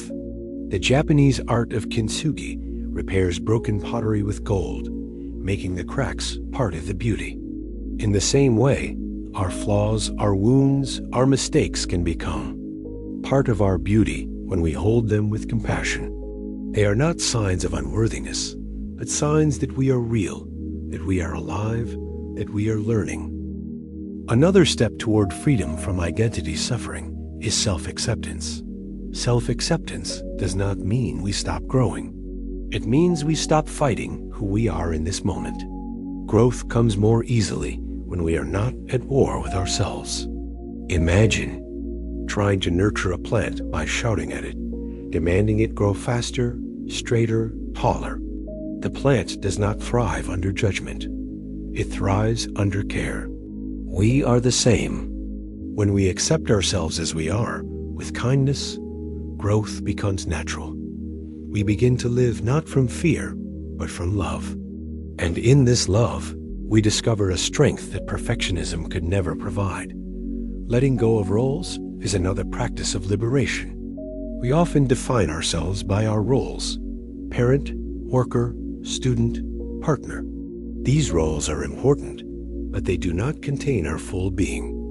When we cling to them too tightly, we suffer. A parent feels lost when children grow up. A worker feels worthless when they retire. A student feels empty after graduation. The Buddhist teaching of non-self reminds us that we are more than our roles. Roles change, but awareness remains. When we see ourselves as awareness itself, we are never lost. We can wear roles lightly, knowing they are temporary expressions, not ultimate truth. This lightness brings peace, allowing us to adapt gracefully. To change, impermanence also helps us release the struggle with self-image. Our bodies change, our abilities shift, our circumstances evolve. When we cling to a fixed image, youthful beauty, professional success, social recognition, we suffer as life naturally moves. But when we embrace impermanence, we find freedom. We realize that change does not erase our worth. Each stage of life has its own beauty, its own dignity, its own gifts. To see this is to live with gratitude rather than regret. The wrinkle on the face is not a flaw. It is a record of laughter, of tears, of living fully. The gray hair is not a loss. It is a mark of wisdom, of years of walking the path. When we honor impermanence, we honor ourselves at every stage of life. Joy arises when we release the burden of proving ourselves. When we are no longer trapped in comparison or perfectionism, we can live with lightness. We can laugh at our flaws, celebrate small victories, and enjoy being alive without needing to be more. The Buddha often smiled when teaching, not because life was without suffering, but because he saw that freedom is possible. Joy does not mean ignoring our struggles. It means holding them lightly, knowing they do not define us. When we stop demanding that life or identity be perfect, joy naturally blossoms in the ordinary: sharing a meal, feeling the sun, walking on the earth. This joy is not dependent on image. It is the joy of being. Authenticity is the fruit of all. These practices. To live authentically is to show up as we are, without masks, without pretense. It is to speak our truth with kindness, to live our values without apology, to let others see our humanity without shame. Authenticity does not mean everyone will approve, but it means we no longer betray ourselves for approval. We live in alignment with who we truly are. The Buddhist teachings invite us to this kind of authenticity, not an identity built on image, but a life built on awareness, compassion, and presence. When we live authentically, we feel whole. We no longer search for worth outside ourselves. Because we know it has always been within, even difficult emotions become easier to hold when we are authentic. Sadness, fear, anger, all are part of being human. When we deny them to maintain an image, they grow in the shadows. When we allow, Them to be seen, they soften. Authenticity gives us permission to be real, to be whole, to be free. It is the end of the exhausting performance, the end of the endless proving, the beginning of peace. As we close this part of our journey, we see that the struggle with identity is not a flaw, but an opportunity. It is the doorway to discovering who we truly are, not an image, not a role, not a mask, but a living awareness capable of love, compassion, and joy. The path to freedom is not to build a stronger identity, but to loosen our grip on identity altogether, to live with presence, with authenticity, with kindness toward ourselves and others. In this freedom, the question, am I enough, dissolves. The answer has always been yes. Now we turn to another challenge of modern life, the burden of time. Many people live as though they are chasing the clock, always busy, always behind, always rushing. They fear wasting time, yet they rarely feel present in it. This constant race creates deep suffering, as though life is slipping away even while we live it. In the next part, we will explore how the Buddhist teachings transform our relationship with time, showing us that peace is not found in racing ahead, but in arriving fully in the moment we already have. Time has become the great tyrant of modern life. People wake up already feeling behind, glancing at calendars filled with appointments, rushing from one task to the next as though life itself were a race. The clock ticks, and with every tick comes the silent pressure. Hurry, achieve, accomplish, do more. Even in moments of rest, the mind races ahead, planning, worrying, calculating. Many confess that they do not know how to relax. They sit down to rest, but feel guilty, restless, uneasy, as if they are wasting something precious. This is the suffering of busyness, the belief that life is measured in productivity, that worth is measured by how much we can do and how little time. The irony is that despite all the rushing, many feel they never have enough time. Technology promised to save time, but instead it filled the spaces with more demands.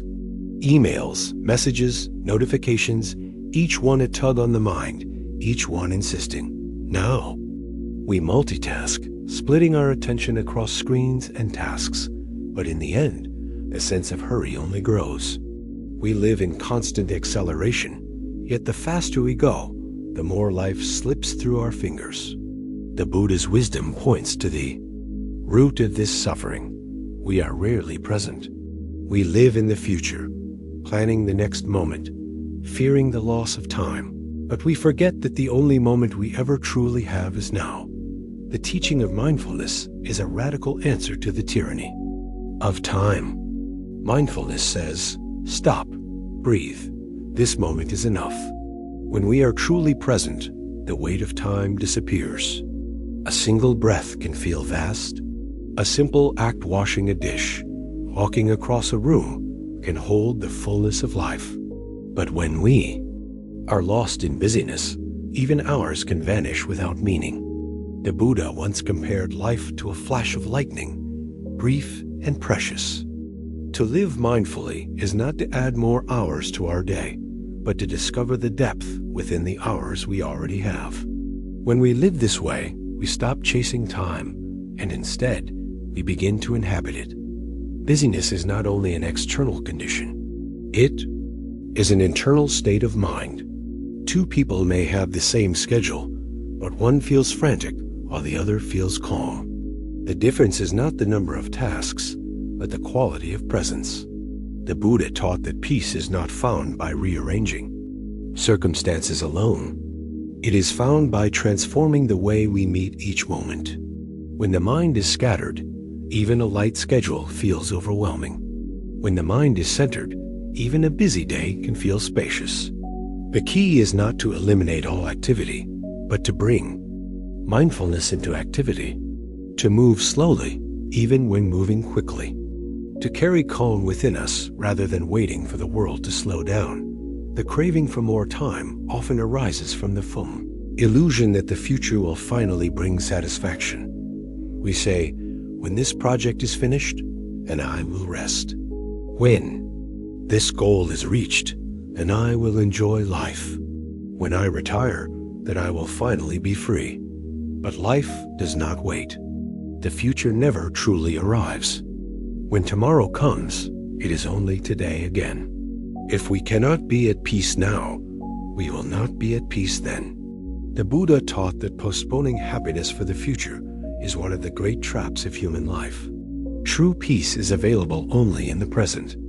To live mindfully is to stop delaying, to stop waiting, to begin living now.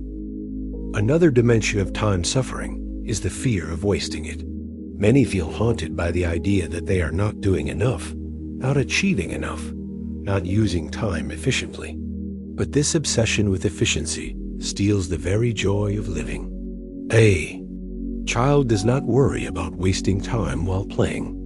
A flower does not worry about wasting time while blooming. Yet adults often live as though every moment must be justified by accomplishment. The Buddha's teachings invite us to rediscover the innocence of being, simply being alive, simply breathing, simply present. To walk without rushing, to sit without guilt, to rest without shame. These are radical acts in a world that worships productivity. And yet, they are acts of liberation. They remind us that our worth is not measured by output, but by presence. Impermanence also shapes our relationship with time. We fear time because it reminds us of mortality. The ticking clock whispers that life is short, that youth fades, that opportunities pass. This fear drives us to rush, to grasp, to cram life with as much as possible. But the Buddha taught that impermanence is not a threat, it is a gift. Because life is short, every moment is precious. Because time passes, each day is unique. Instead of fearing impermanence, we can embrace it as the very thing that gives life meaning. The blossom is beautiful precisely because it fades. The sunset is sacred because it will not last. When we live with this awareness, we do not rush through time, we savor it. Consider a monk sweeping the temple courtyard. Each stroke of the broom is slow, mindful, steady. To an outsider, it may seem inefficient, but to the monk, each sweep is an act of presence, an act of peace. Time is not wasted.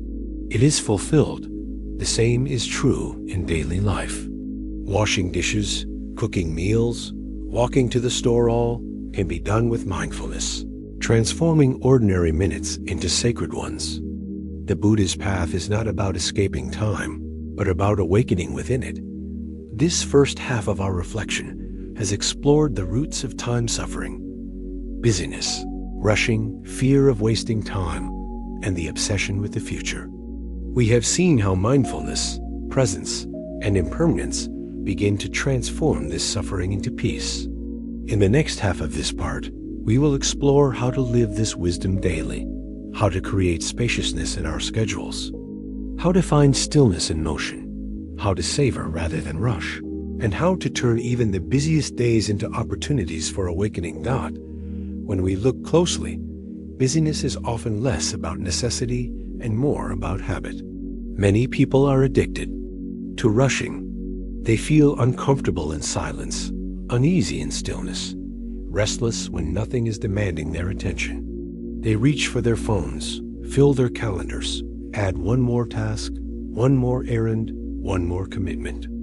Beneath this constant motion lies fear of facing themselves, fear of emptiness, fear of being without distraction. The Buddha understood this. He taught that we run not only from the world, but from our own minds. To stop, to sit, to breathe can feel terrifying because it confronts us with the raw truth of our inner life. Yet only by stopping can we truly live. The courage to pause is the beginning of freedom. How do we practice this courage in daily life? One way is to create islands of stillness in the ocean of activity. These do not need to be long. Even 5 minutes of silent breathing can reset the mind. The key is intention. Instead of checking messages first thing in the morning, Sit quietly with the breath. Instead of rushing through a meal, eat slowly, tasting each bite. Instead of filling every free moment with screens, allow space for silence. These small practices begin to change our relationship with time. They remind us that life is not only in doing, but in being. With each pause, we reclaim time from the tyranny of busyness. Another way to transform busyness is to bring mindfulness into activity itself. The Buddha taught walking meditation, placing one foot down with awareness, feeling each step, breathing with the rhythm of movement. This practice shows us that even when moving, we can be still inside. We do not need to escape daily life to find peace. We can carry peace within us as we move through daily life. Imagine working with this awareness, answering emails with calm, walking into meetings with presence, driving with full attention. Suddenly, even a busy day becomes spacious. The outer pace may remain, but the inner rush softens. We discover that stillness is not the absence of motion, but the quality of presence we bring to motion. Another practice is to simplify. Much of our busyness comes from overcommitting, from saying yes to everything, from fearing we will miss out or disappoint others. But in trying to do everything, we end up fully present to nothing. Simplification is not laziness. It is wisdom. It means asking, what truly matters? What aligns with my values? What brings peace rather than restlessness? When we let go of what is unnecessary, time opens. We realize we do not need to fill every hour. Space itself is nourishment. The Buddha lived simply, owning little, moving slowly. His life was not empty, but full of presence, full of meaning. Simplicity is not a loss. It is the recovery of what is essential. Gratitude also transforms our relationship with time. When we rush, we overlook blessings. We eat without tasting.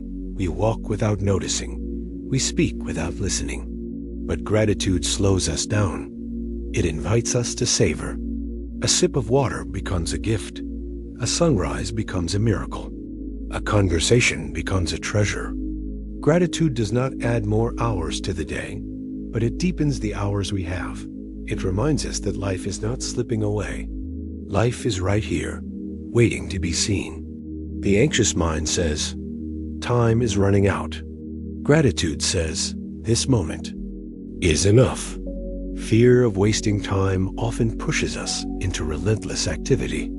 Yet paradoxically, the moments we remember most are often the ones society might call unproductive. Sitting quietly with a friend, watching children play, listening to the rain. These are not wasted moments. They are the essence of life. The Buddha's teaching on non-attachment to outcomes helps us here. He reminded us that value is not only in results, but in presence. The flower does not bloom to prove its worth. It blooms because blooming is its nature. We too can live this way, acting not from pressure to justify our time, but from the joy of being alive in it. Impermanence teaches us another lesson about time, that every moment is unique. The same sunrise will never come again. The same conversation will never repeat in exactly the same way. The same day, even if ordinary, is unrepeatable. When we grasp this truth, rushing feels foolish. Why hurry through something that will never return? Why waste today in anxiety about tomorrow? Each moment is a once-in-a-lifetime gift. To live it fully is the greatest use of time. To miss it in the name of efficiency is the greatest loss. This awareness does not paralyze us. It energizes us. It wakes us up to the miracle of ordinary days. Some may say, but I truly am busy. My responsibilities are real. This is true. The Buddha did not ask us to abandon responsibilities. He asked us to meet them with presence. Parents must care for children. Workers must fulfill tasks. Communities must function. But when these responsibilities are carried with mindfulness, they become practices, not burdens. A parent changing a diaper with love is living meditation. A worker writing reports with care is practicing mindfulness. A community member showing up with presence is embodying compassion. The problem is not the tasks. The problem is forgetting ourselves in the tasks. When we return to awareness, even responsibility becomes a path of peace. Forgiveness is also needed in our relationship with time. Many carry regret about the past time wasted, opportunities missed, years gone. They feel they have lost too much to ever live meaningfully again. But the Buddha taught that every moment is fresh. The past is gone, the future is not yet here. Only this moment can be lived. To forgive ourselves for the past is to lay down the heavy burden of regret. To begin again now is always possible. Each breath is a new chance. Time is not lost as long as awareness is alive. At the heart of all these teachings is the reminder that life is not a race. It is not measured in speed, nor in quantity, nor in endless accomplishments. Life is measured in presence, in awareness, in love. The Buddhist path invites us to step out of the current of rushing and to stand firmly in the ground of now. From here, time no longer controls us. We inhabit it, we savor it, we live it. And in this way, the tyranny of busyness is transformed into the freedom of being. As we close this reflection, let us prepare to turn toward another dimension of modern suffering, the relationship with technology. Many find themselves chained to screens, consumed by devices, living more in the digital world than in the real one. This constant stimulation brings both connection and disconnection, both convenience and deep unease. In the next part, we will explore how the Buddha's teachings help us navigate technology with wisdom, using it as a tool rather than becoming its servant, and rediscovering the richness of life beyond the screen. Technology has become the defining force of our age. With a single device in our pocket, we can speak across oceans, capture images in an instant, and summon vast libraries of knowledge. It is astonishing, miraculous, something that previous generations could hardly imagine. Yet with this gift has come a heavy shadow. For many, the same devices that promise freedom have become chains. We check them compulsively, as though each vibration holds the key to happiness. We scroll for hours, searching for connection, for entertainment, for relief, only to end up more restless, more anxious, more alone. This is the paradox of technology. It offers constant stimulation, but rarely satisfies. It promises connection, but often deepens disconnection. It places the world in our hands, but takes us out of the present moment. The suffering of distraction is one of the great spiritual challenges of modern life. Our minds were already restless before technology. Now they are bombarded with endless information. Notifications flash, ads demand attention, news headlines trigger fear. The mind becomes fragmented, unable to rest on anything for long. We skim, we swipe, we jump from one thing to another. And when the stimulation stops, we feel uneasy, bored, even panicked. Silence feels uncomfortable because we have grown used to constant noise. The Buddha warned against this restlessness of mind more than 2,000 years ago. He called it agitation, a mind like a monkey swinging from branch to branch. Technology has not created this agitation, but it has amplified it to a degree never seen before. One of the deepest costs of this distraction is the loss of presence. We sit with loved ones, but check our phones. We walk in nature, but miss the trees while reading messages. We eat meals while scrolling, barely tasting the food. Life passes while our attention is elsewhere. We mistake quantity of information for quality of experience. Yet the Buddha's teaching is clear. Peace is found only in presence. The past is gone. The future is not here. The screen is not reality. Only this breath, this moment, is alive. The tragedy of distraction is that it steals the only thing we truly have, the present. And without the present, we cannot touch peace, cannot touch love, cannot touch life itself. That other form of digital suffering is comparison. Social media shows us curated lives, images of beauty, wealth, success. We know intellectually that these are highlights, not the full truth. Yet emotionally, we compare. We see someone else's joy and feel our lack. We see someone else's success and feel inadequate. The Buddha spoke of envy as a poison of the heart, and technology delivers this poison daily, drip by drip. Comparison breeds discontent, and discontent breeds suffering. We begin to shape our lives not for authenticity, but for appearance, performing, for the approval of others, chasing likes, fearing judgment. In this endless performance, we lose ourselves. We forget who we are when no one is watching. We become prisoners of image, enslaved not by chains, but by screens. Technology also feeds the illusion of control. With endless data, forecasts, and analysis, we believe we can predict, manage, and secure life. Yet the truth of uncertainty remains. No amount of scrolling can erase impermanence. No amount of searching can provide absolute safety. The Buddha taught that clinging to control is a root of suffering, and technology often deepens this clinging. We refresh news feeds, desperate for certainty. We check messages, desperate for reassurance. We seek answers from algorithms, forgetting that life cannot be solved like a puzzle.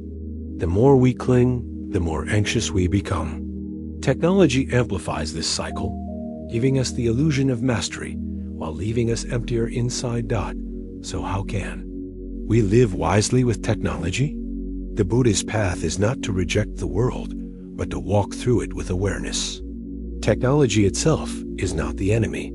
It is a tool. It can be used for wisdom, for compassion, for connection. The danger is not in the tool, but in unconscious use. The practice, then, is mindfulness. To pause before reaching for the phone. To ask, why am I opening this? What am I seeking? Often, we will see that we are not seeking information, but escape from boredom, from loneliness, from discomfort. If we can meet those feelings directly, with breath and awareness, the compulsion softens. The phone no longer controls us. We regain choice. Mindful use of technology means setting boundaries. It means choosing times of silence, times when devices are set aside so that presence can return. A meal without phones, an evening walk without headphones, a morning of meditation before screens. These simple acts restore balance. They remind us that life is not on the screen, but in the living moment. They allow us to reclaim attention, to reclaim presence, to reclaim peace. The Buddha's teaching of moderation applies here. Just as he advised eating in balance, speaking in balance, living in balance, so too we can use technology in balance. Not too much, not too little, but with awareness. Guided by wisdom, there is also great value in digital fasting periods of intentional disconnection. This does not mean rejecting technology entirely, but stepping away for a time to reset the mind.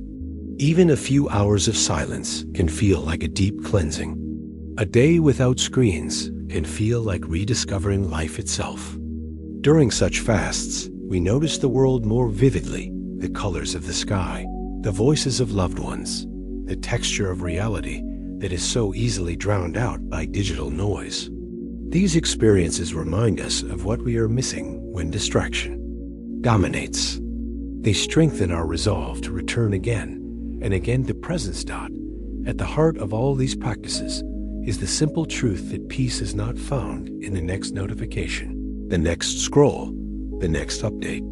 Peace is found here, in awareness, in stillness, in the living moment. Technology can serve us or enslave us, depending on how we use it. The Buddha's wisdom calls us to be masters of our tools, not servants, to live not as restless consumers of endless information, but as mindful beings, awake in the midst of a digital age, This first half of our reflection has revealed the suffering of distraction, comparison, and the illusion of control in the digital world. We have also seen the beginnings of transformation through mindfulness, boundaries, and digital fasting. In the next half of this part, we will go deeper into practical ways to live with technology wisely, how to cultivate mindful communication online, how to use digital tools for compassion rather than craving, and how to balance connection with solitude so that we remain grounded in the truth of who we are. One of the greatest challenges of modern technology is communication. Messages fly across the globe in seconds. We can speak to hundreds of people in a single day. Yet despite this constant communication, many feel more misunderstood, more isolated, more unseen than ever. Words on screens are quick, efficient, but often stripped of tone, of presence, of the warmth that comes from face-to-face human connection. Misunderstandings multiply. Arguments flare up online with a speed and intensity that would rarely occur in person. The Buddha's teaching on right speech is a profound guide here. He urged us to speak truthfully, kindly, and at the right time. Imagine if we brought this awareness to every message we typed. Imagine pausing before hitting send to ask, is this true? Is this kind? Is this necessary? Such mindfulness could transform the digital world into a place of healing rather than harm. Social media, in particular, offers both danger and possibility.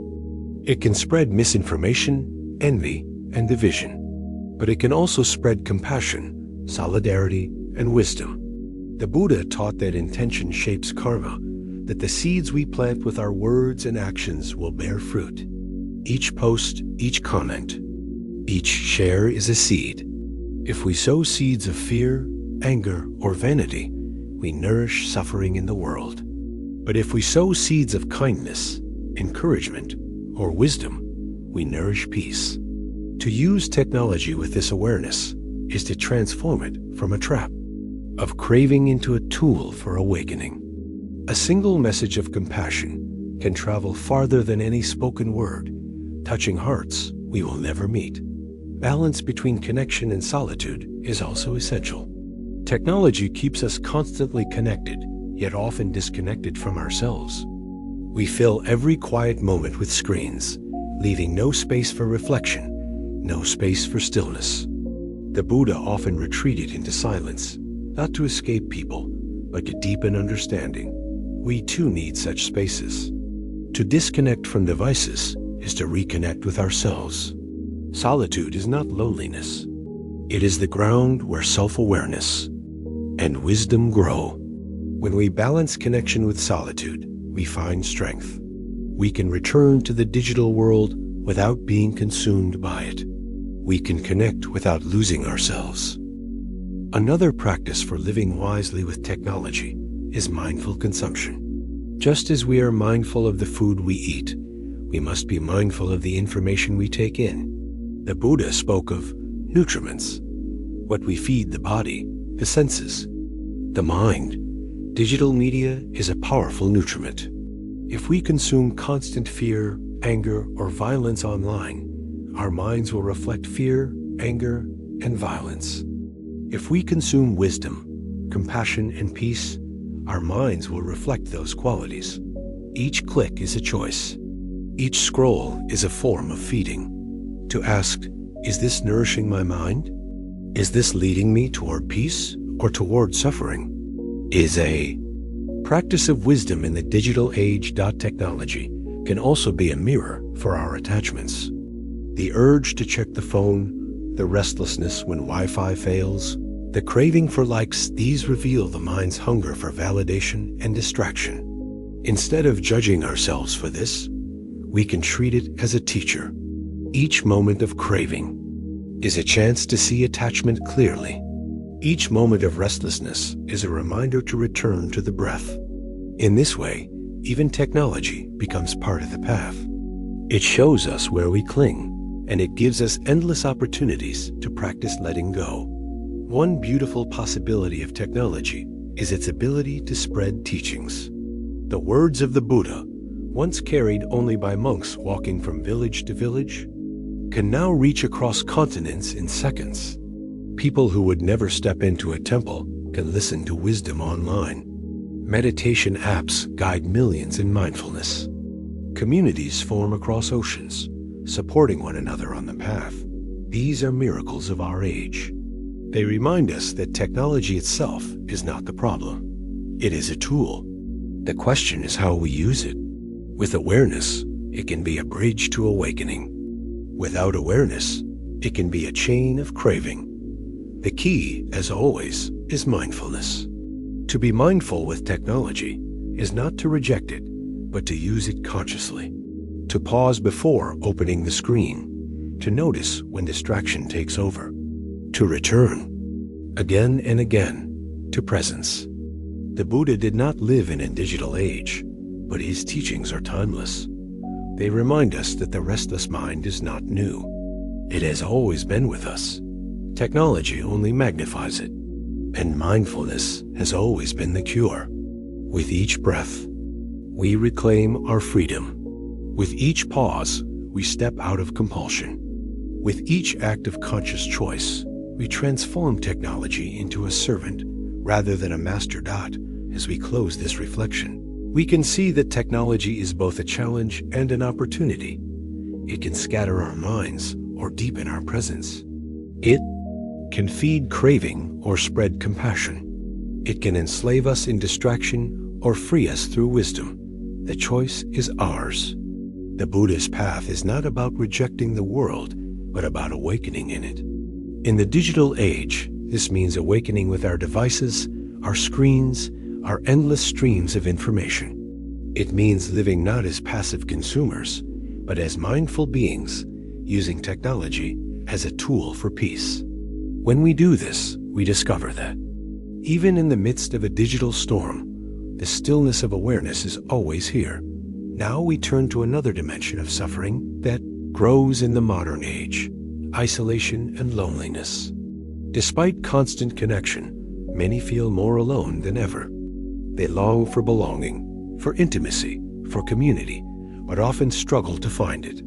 In the next part, we will explore how the Buddha's teachings illuminate the path from loneliness to true connection, from isolation to belonging, from emptiness to the joy of shared humanity. Loneliness has become one of the deepest wounds of our time. Surrounded by millions, connected by technology, living in crowded cities, many still feel profoundly alone. It is a paradox of the modern world. Never before have we been so connected, and yet never before have so many felt so isolated. This loneliness is not just the absence of company. It is the feeling of being unseen, unheard, unrecognized. It is the ache of believing that no one truly knows us, that no one truly understands our heart. Loneliness whispers, "You are separate. You do not belong." And this whisper cuts deeply, because belonging is one of the most basic human needs. We long to be part of something larger than ourselves, to feel safe in the circle of others, to rest in the warmth of connection. When this is missing, even the busiest life can feel empty. The Buddha understood this longing. He did not walk the path alone. Though he spent time in solitude, he also built a community, the Sangha, a circle of practitioners who supported one another. He knew that while awakening is personal, the journey is easier when walked together. The Sangha was not perfect. Like any human group, it faced conflicts and challenges. But it was a living reminder that we do not heal in isolation. We heal in connection. The Buddha once said that good friends are the whole of the spiritual life. This was not exaggeration. He meant that the support of others is as essential as food, shelter, or breath. Without it, the path is much harder. With it, the heart finds strength. Loneliness often arises from comparison and fear. We believe others have deeper friendships, happier families, more fulfilling lives. We fear rejection if we reveal our true selves. So we hide. We present masks of confidence or cheerfulness while inside we feel empty. This hiding deepens the loneliness. The very thing we fear being unseen becomes our reality because we do not allow ourselves to be seen. The Buddha's teaching of authenticity is a balm for this wound. He invites us to drop the masks, to show up as we are, with vulnerability, with honesty. True connection does not come from perfection. It comes from presence. When we dare to be real, we give others permission to be real too. And in that shared humanity, loneliness begins to dissolve. Another root of loneliness is disconnection from ourselves. We may be surrounded by people, yet feel alone because we are cut off from our own hearts. We run from our feelings, distract ourselves from our pain, live outside ourselves. The Buddha taught that the first step to connection is coming home to ourselves. When we sit in silence, breathe with awareness, and touch our own suffering with compassion, we are no longer alone. We become our own friend. This self-compassion is the foundation of all belonging. Without it, we can be in a crowd and still feel empty. With it, we can be in solitude and still feel whole. Loneliness is not only about others. It is about our relationship with ourselves. Community is another answer to loneliness. In modern life, many communities have dissolved. Extended families scattered, neighbors unknown, villages replaced by anonymous cities. Yet the human heart still longs for circles of care. The Buddha's Sangha offers a model for rebuilding community. People gathering with shared intention, supporting one another in kindness, walking the path together. Such communities can take many forms: spiritual groups, support circles, friendships, built on honesty rather than convenience. What matters is not size, but depth. A single true friend can heal more loneliness than 1,000 shallow connections. To cultivate such relationships requires effort, patience, and courage. But the reward is profound. The warmth of belonging, the strength of solidarity, the joy of shared life. Mindfulness transforms loneliness by shifting how we perceive separation. Often, we believe we are alone because we see ourselves as separate from the whole. But when we look deeply, we see interconnection everywhere. We breathe the same air, eat food grown by countless hands, live on a planet sustained by vast ecosystems. Even in solitude, we are not truly alone. The Buddha taught that separation is an illusion.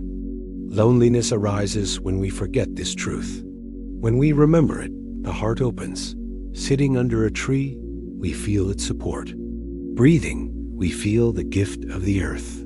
Drinking tea, we feel the rain, the soil, the farmers who made it possible. Connection is not something we must create. It is already here. We need only to see it. One practice that heals loneliness is loving kindness meditation. By silently repeating phrases such as, "May I be safe," "May I be happy," "May I live with ease," we cultivate compassion for ourselves. Then we extend the wish outward, to loved ones, to strangers, even to those who cause us pain. In this practice, the circle of connection grows. We realize that love is not limited to those physically near us. It can extend across distance, across difference, across time. This expansion of the heart dissolves the walls of isolation. We feel connected not only to individuals, but to all beings. The Buddha's teaching of boundless compassion reminds us that we are part of a vast web of life, and in that web, we belong. The ache of loneliness often tells us that something is missing. But sometimes, what is missing is not others, it is presence. When we are present with ourselves, when we meet others with presence, loneliness softens. The quality of attention matters more than the quantity of company. A single conversation, deeply present, can heal more than hours of distracted interaction. A moment of silence, fully aware, can bring more peace than endless chatter. The Buddha's path is not about escaping loneliness, by filling life with noise. It is about transforming loneliness into solitude and solitude into belonging. When we touch the truth of interbeing, even being alone becomes a form of connection. This first half of our reflection has explored the roots of loneliness: fear, masks, disconnection from self, loss of community, illusion of separation.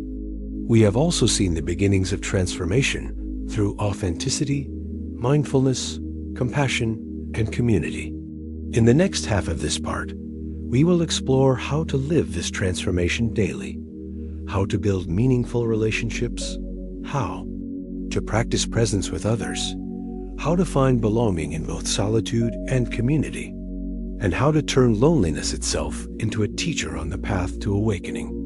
Loneliness is often seen as an enemy, something to be feared or escaped at all costs. But the Buddhist teachings invite us to approach it differently. Instead of pushing it away, we can sit with it, listen to it, and learn from it. Loneliness shows us our longing for connection, our need to be seen and held. It reveals the fragile places in the heart that crave love. When we meet loneliness with mindfulness, it becomes less of a prison and more of a teacher. We begin to see that the ache of loneliness is not only a wound, but also a doorway to deeper understanding of ourselves and to deeper compassion for others. For who among us has not felt this ache? In recognizing our loneliness, we touch the shared humanity of all who have ever longed for belonging. One practice that transforms. Loneliness is mindful presence with others. Too often, even when physically together, people are elsewhere, in their thoughts, in their phones, in their worries. But true connection requires attention. When we put down distractions, look into another's eyes, and listen with full presence, something powerful happens. Walls fall, hearts meet. Loneliness softens. The Buddha emphasized deep listening and compassionate speech as foundations for community. To listen without judgment, without planning our reply, is to offer a profound gift.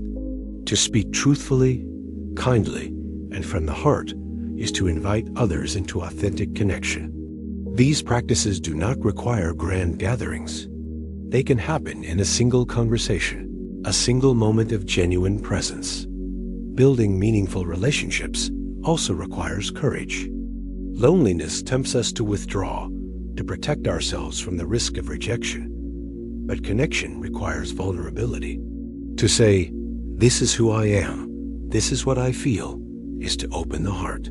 Some may not respond as we hope, but without this openness, true belonging is impossible.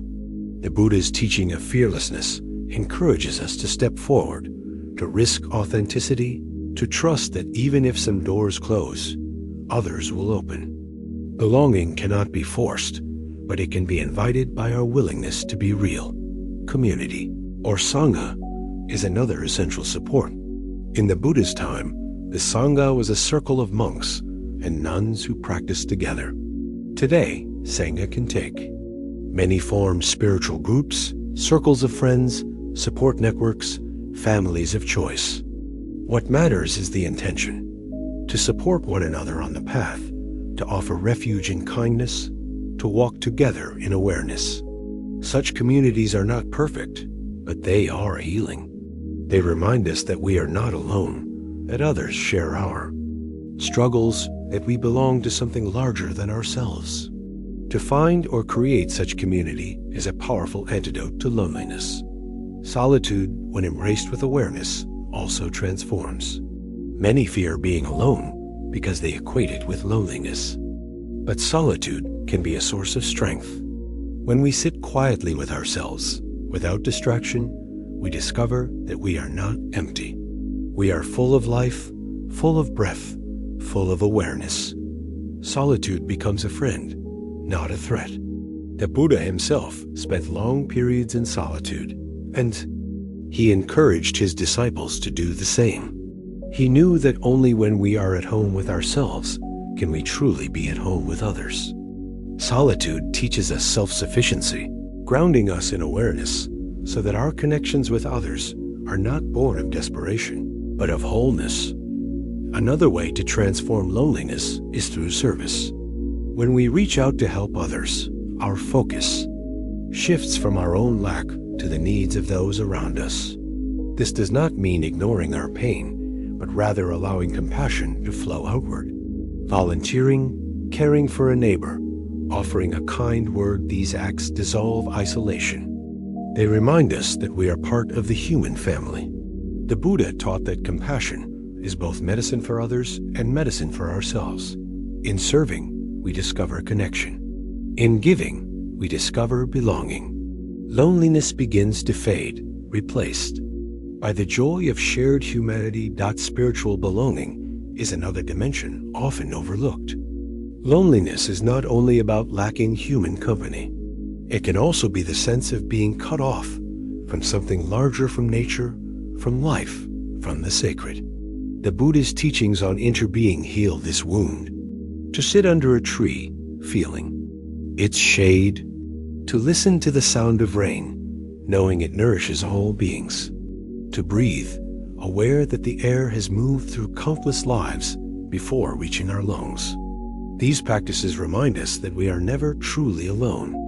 We belong to the earth, to the sky, to the vast web of existence. This belonging is deeper than any social bond.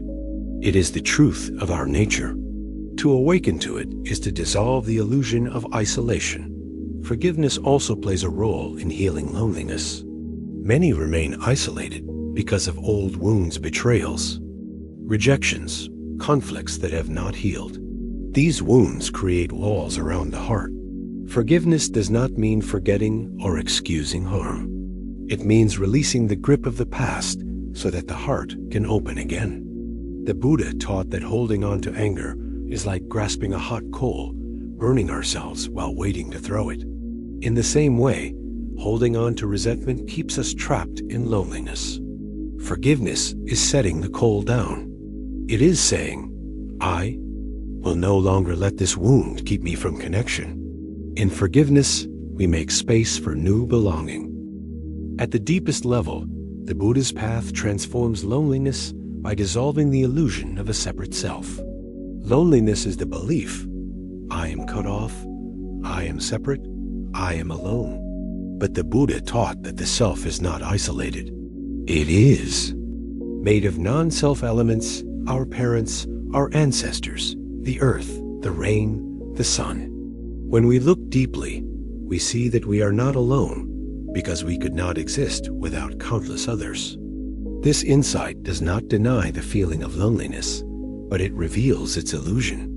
We may feel alone, but in truth, we are part of everything. The breath connects us to the trees. The food connects us to the soil.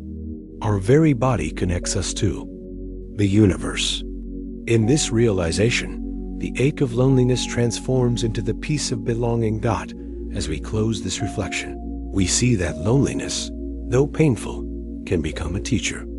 It can show us the importance of authenticity, the need for presence, the value of community, the gift of solitude, the power of compassion, the healing of forgiveness, and the truth of interbeing. Loneliness points us toward the very connection. We long for connection with ourselves, with others, with the earth, with all of life. The Buddha's teachings do not erase the ache of loneliness, but they show us a path through it, a path that leads to belonging, to intimacy, to joy. Now, we turn to the final dimension of modern suffering in our journey, the weight of despair. Many feel not only stress, anxiety, and loneliness, but a deeper hopelessness, a sense that life itself is meaningless, that suffering has no end, that there is no light ahead. In the next part, we will explore how the Buddha's teachings offer hope in the darkest times, guiding us from despair to resilience, from hopelessness to courage, from the shadow of meaninglessness to the light of awakening. There are moments in life when the weight feels unbearable. The mind is not simply restless, not simply anxious, not simply lonely, it is drowning. This is despair. It is the voice that whispers, There is no point. Nothing will change. Why keep going? It is the heavy cloud that covers the heart, turning days gray, making even small tasks feel impossible. Many in the modern world know this feeling well. Despite comfort, despite opportunity, they feel trapped in meaninglessness. They look at the state of the world: violence, injustice, environmental destruction, and lose faith in humanity. They look at their own lives, mistakes, failures, losses, and lose faith in themselves. Hopelessness spreads quietly, like a shadow in the soul, convincing us that joy is gone forever. The Buddha understood despair deeply. Before his awakening, he faced it himself. He saw sickness, aging, and death. He saw that nothing lasts, that even the greatest pleasures fade. For many, this realization would lead to nihilism, to the belief that life is pointless. But the Buddha did not stop there. He looked directly at suffering, not to surrender to despair, but to find a path through it.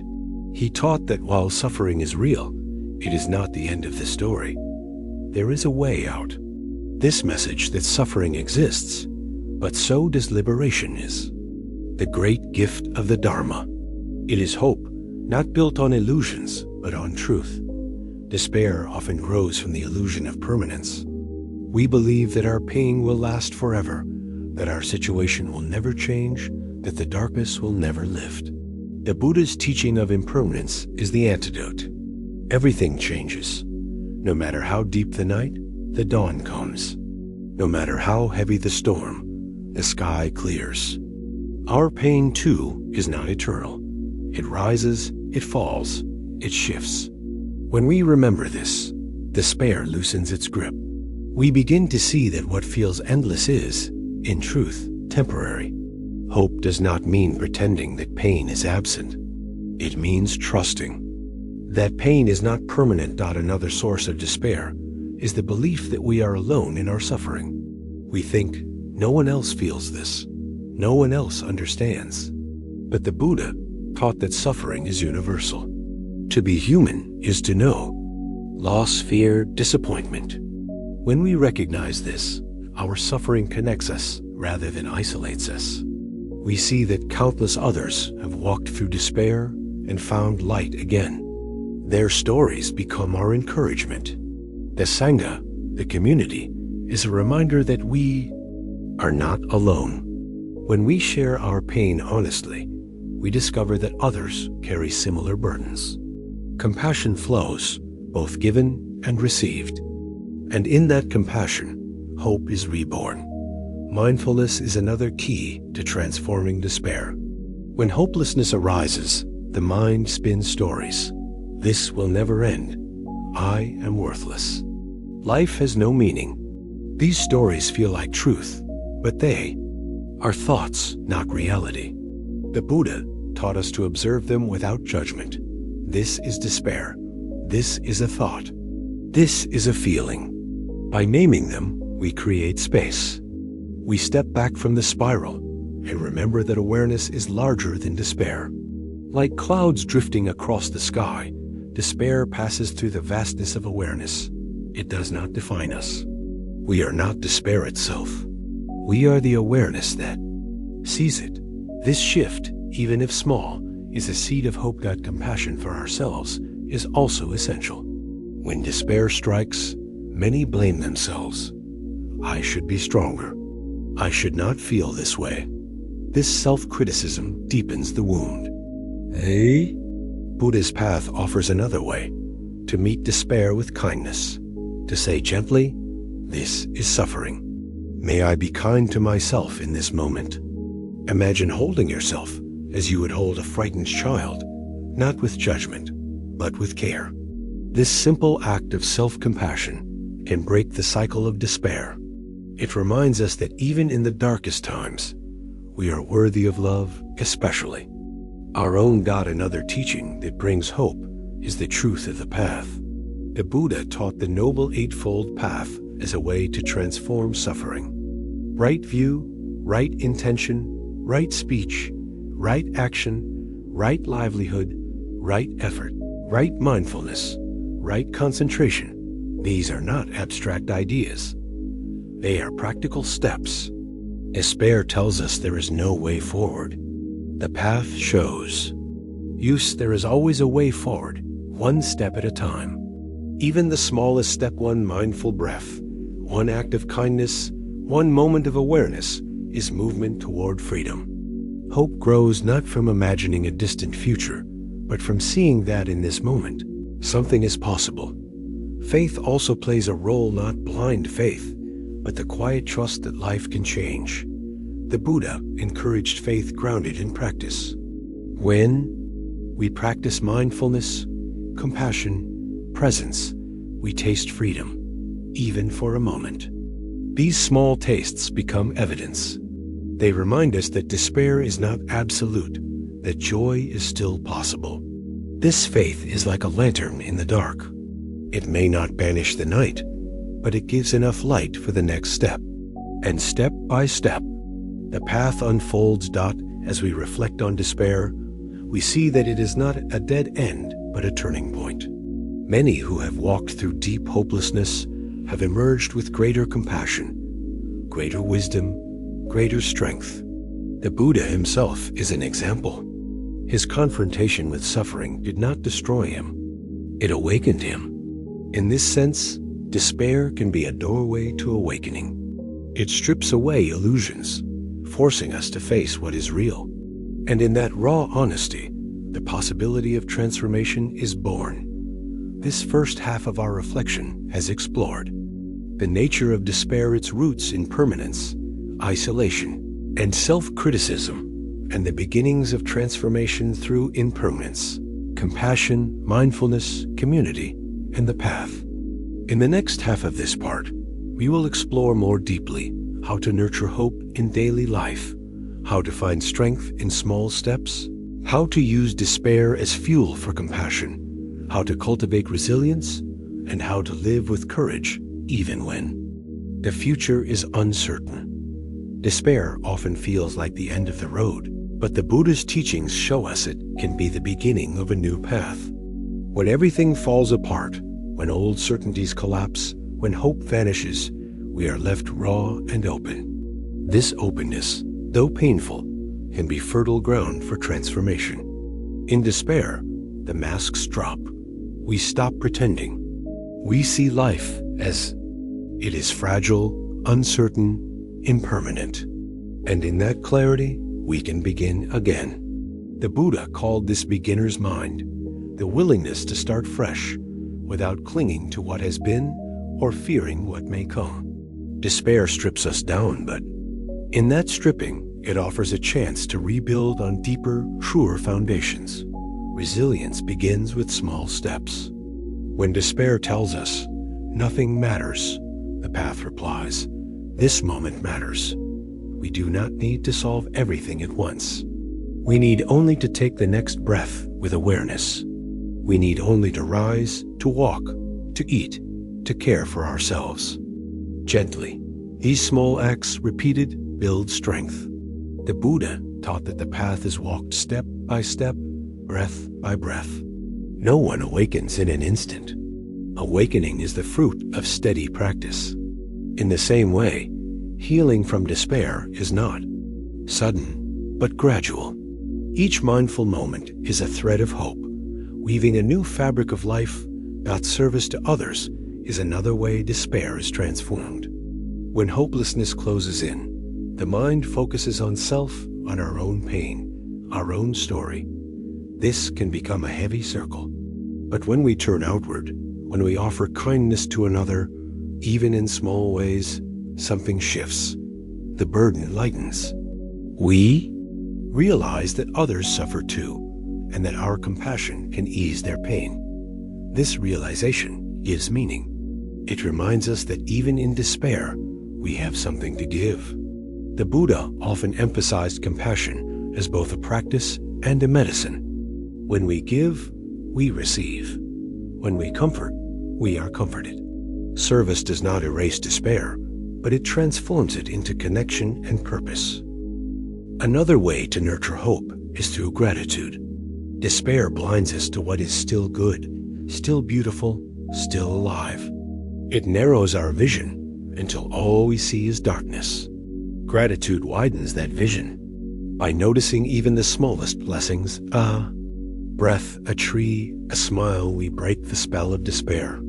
The Buddha encouraged reflection on the preciousness of human life. To be alive, to have the chance to practice, to have awareness itself, is already a gift. Gratitude does not deny pain. It simply reminds us that pain is not the whole of reality. Even in the darkest times, some light remains. To focus on that light is to plant seeds of hope. That courage also grows in the soil of despair. When life feels hopeless, continuing to live, to breathe, to try, is itself an act of bravery. The Buddha did not teach that we must always feel strong. He taught that perseverance is enough. To rise each day, to practice even when the heart is heavy, to keep walking the path even when the way is unclear, this is true courage. Hope is not the absence of fear or pain. It is the willingness to continue despite them. In this sense, every person who endures despair without giving up is already practicing profound courage. Faith, too, supports us in despair.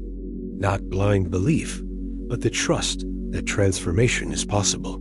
The Buddha encouraged faith in three jewels: the Buddha, the Dharma, and the Sangha. Faith in the Buddha means trusting that awakening is possible for human beings. Faith in the Dharma means trusting the teachings as a reliable path. Faith in the Sangha means trusting the support of community. These three together create a net of hope. When our own strength fails, we can lean on the strength of the path, the wisdom of the teachings, the support of others. Faith does not eliminate despair, but it gives us something to hold on to while walking through it. Meditation also becomes a refuge. In meditation, we see despair not as an enemy, but as an experience, rising and falling like all experiences. We observe its sensations in the body, its thoughts in the mind, its heaviness in the heart. We breathe with it, we sit with it. Slowly, it loses its absolute power. It becomes something we can hold, not something that crushes us. The Buddha compared the mind to a vast sky and emotions to clouds. Despair may be a storm cloud, dark and heavy, but the sky is larger. Meditation helps us remember that we are the sky, not the storm. This perspective itself is hope. Storytelling is another source of hope. Throughout history, countless people have faced despair and found resilience. The Buddha's life is one such story, but so are the lives of ordinary practitioners who struggled, fell, and rose again. Hearing these stories reminds us that despair is part of the human journey, not personal failure. It reminds us that others have walked this path and emerged stronger. Sharing our own stories also helps. When we speak honestly of our struggles, we break the silence of despair. Others listen and say, "Me too." And suddenly, the isolation lessens. Connection is born. Hope grows in shared stories.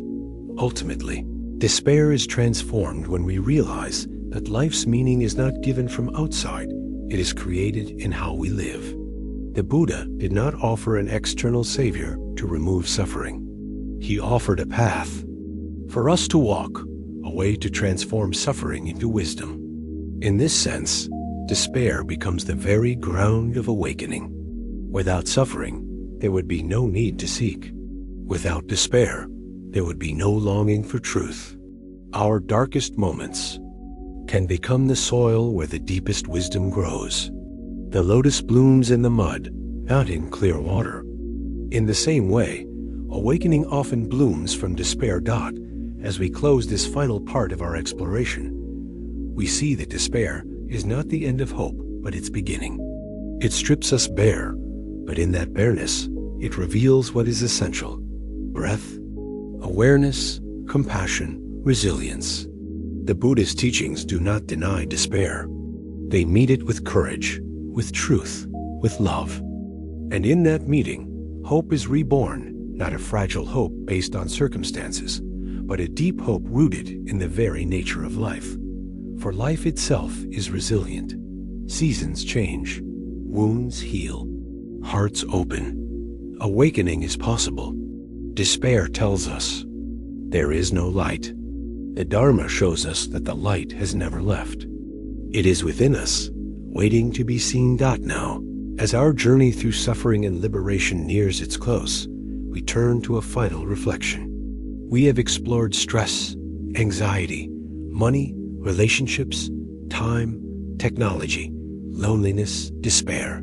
We have seen how the Buddha's teachings offer not escape, but transformation.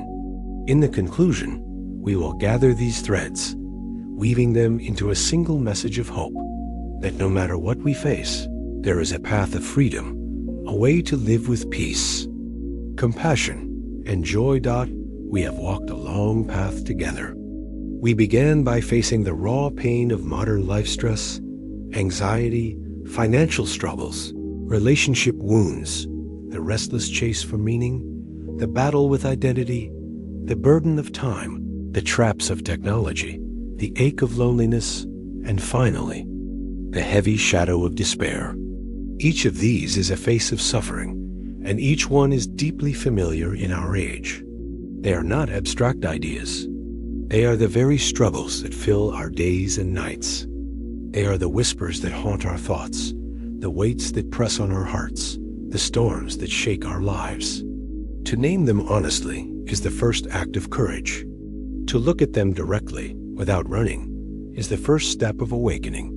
But we did not stop at naming suffering. We listened to the wisdom of the Buddha, who taught that while suffering is universal, it is not unbreakable. There is a path through it, a path not of escape, but of transformation. We learned that stress softens in the presence of mindfulness, that anxiety loosens when we breathe into the present, that money, when held with wisdom, becomes a servant instead of a master, that relationships, when rooted in compassion, can heal rather than harm, that meaning is not something to chase in the future, but something to uncover in the present moment. That identity is not a fixed mask, but a flowing process, and in letting go of the mask, we find freedom.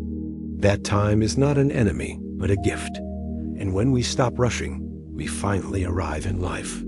That technology can enslave, but it can also serve, if we use it with awareness.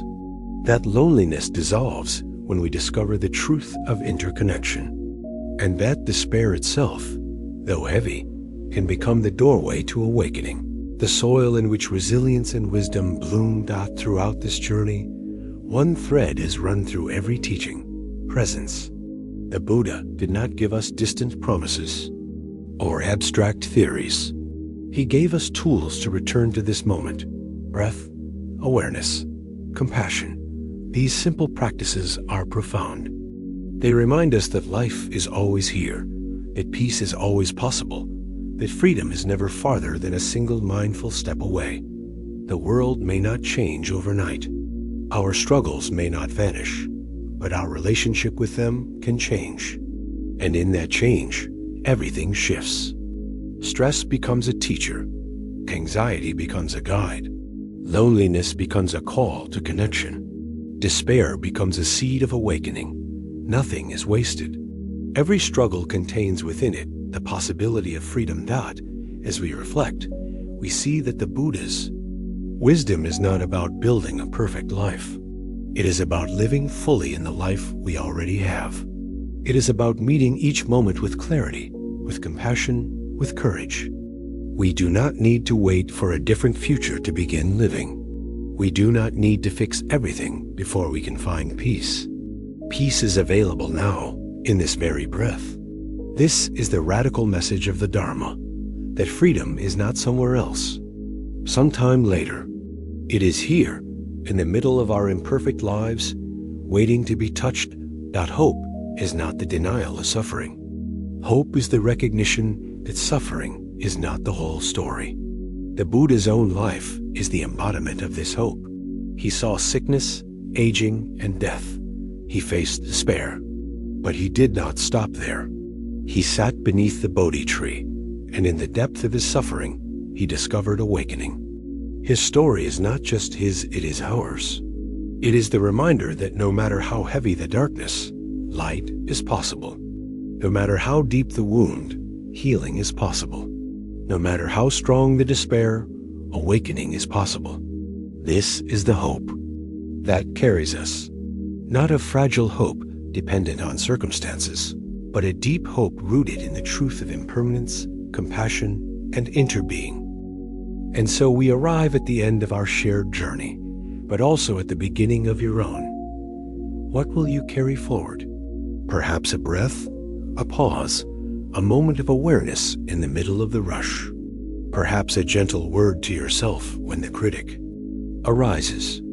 Perhaps a choice to listen deeply to someone who longs to be heard. Perhaps the courage to put the phone down and look at the sky. Perhaps the willingness to forgive yourself, to forgive another. These small acts are not small at all. They are the seeds of transformation.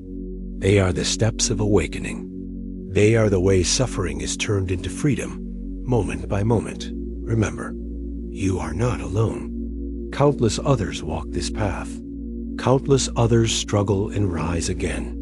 You are part of a vast web of beings, all longing for peace, all capable of awakening. Every act of compassion you offer ripples outward. Every mindful breath you take adds to the peace of the world. Your journey matters not only for yourself, but for all. The Buddha once said that when one person awakens even a little, it brings benefit to countless beings. Your awakening is not private.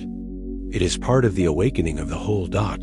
As you step forward from here, carry with you the gentle courage to be present, the kindness to be compassionate, and the wisdom to remember that life is precious. Do not wait for tomorrow to live. Do not wait for perfection to love.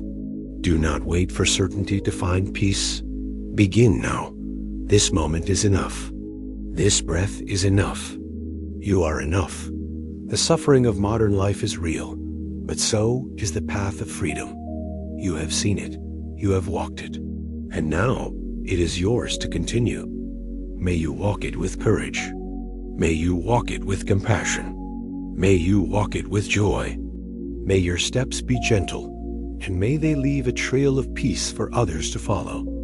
The Buddha's light is not in the past. It is alive in you, in your breath, in your heart, in your life. Carry it, live it, share it, and remember, no matter how dark the night, the dawn always comes.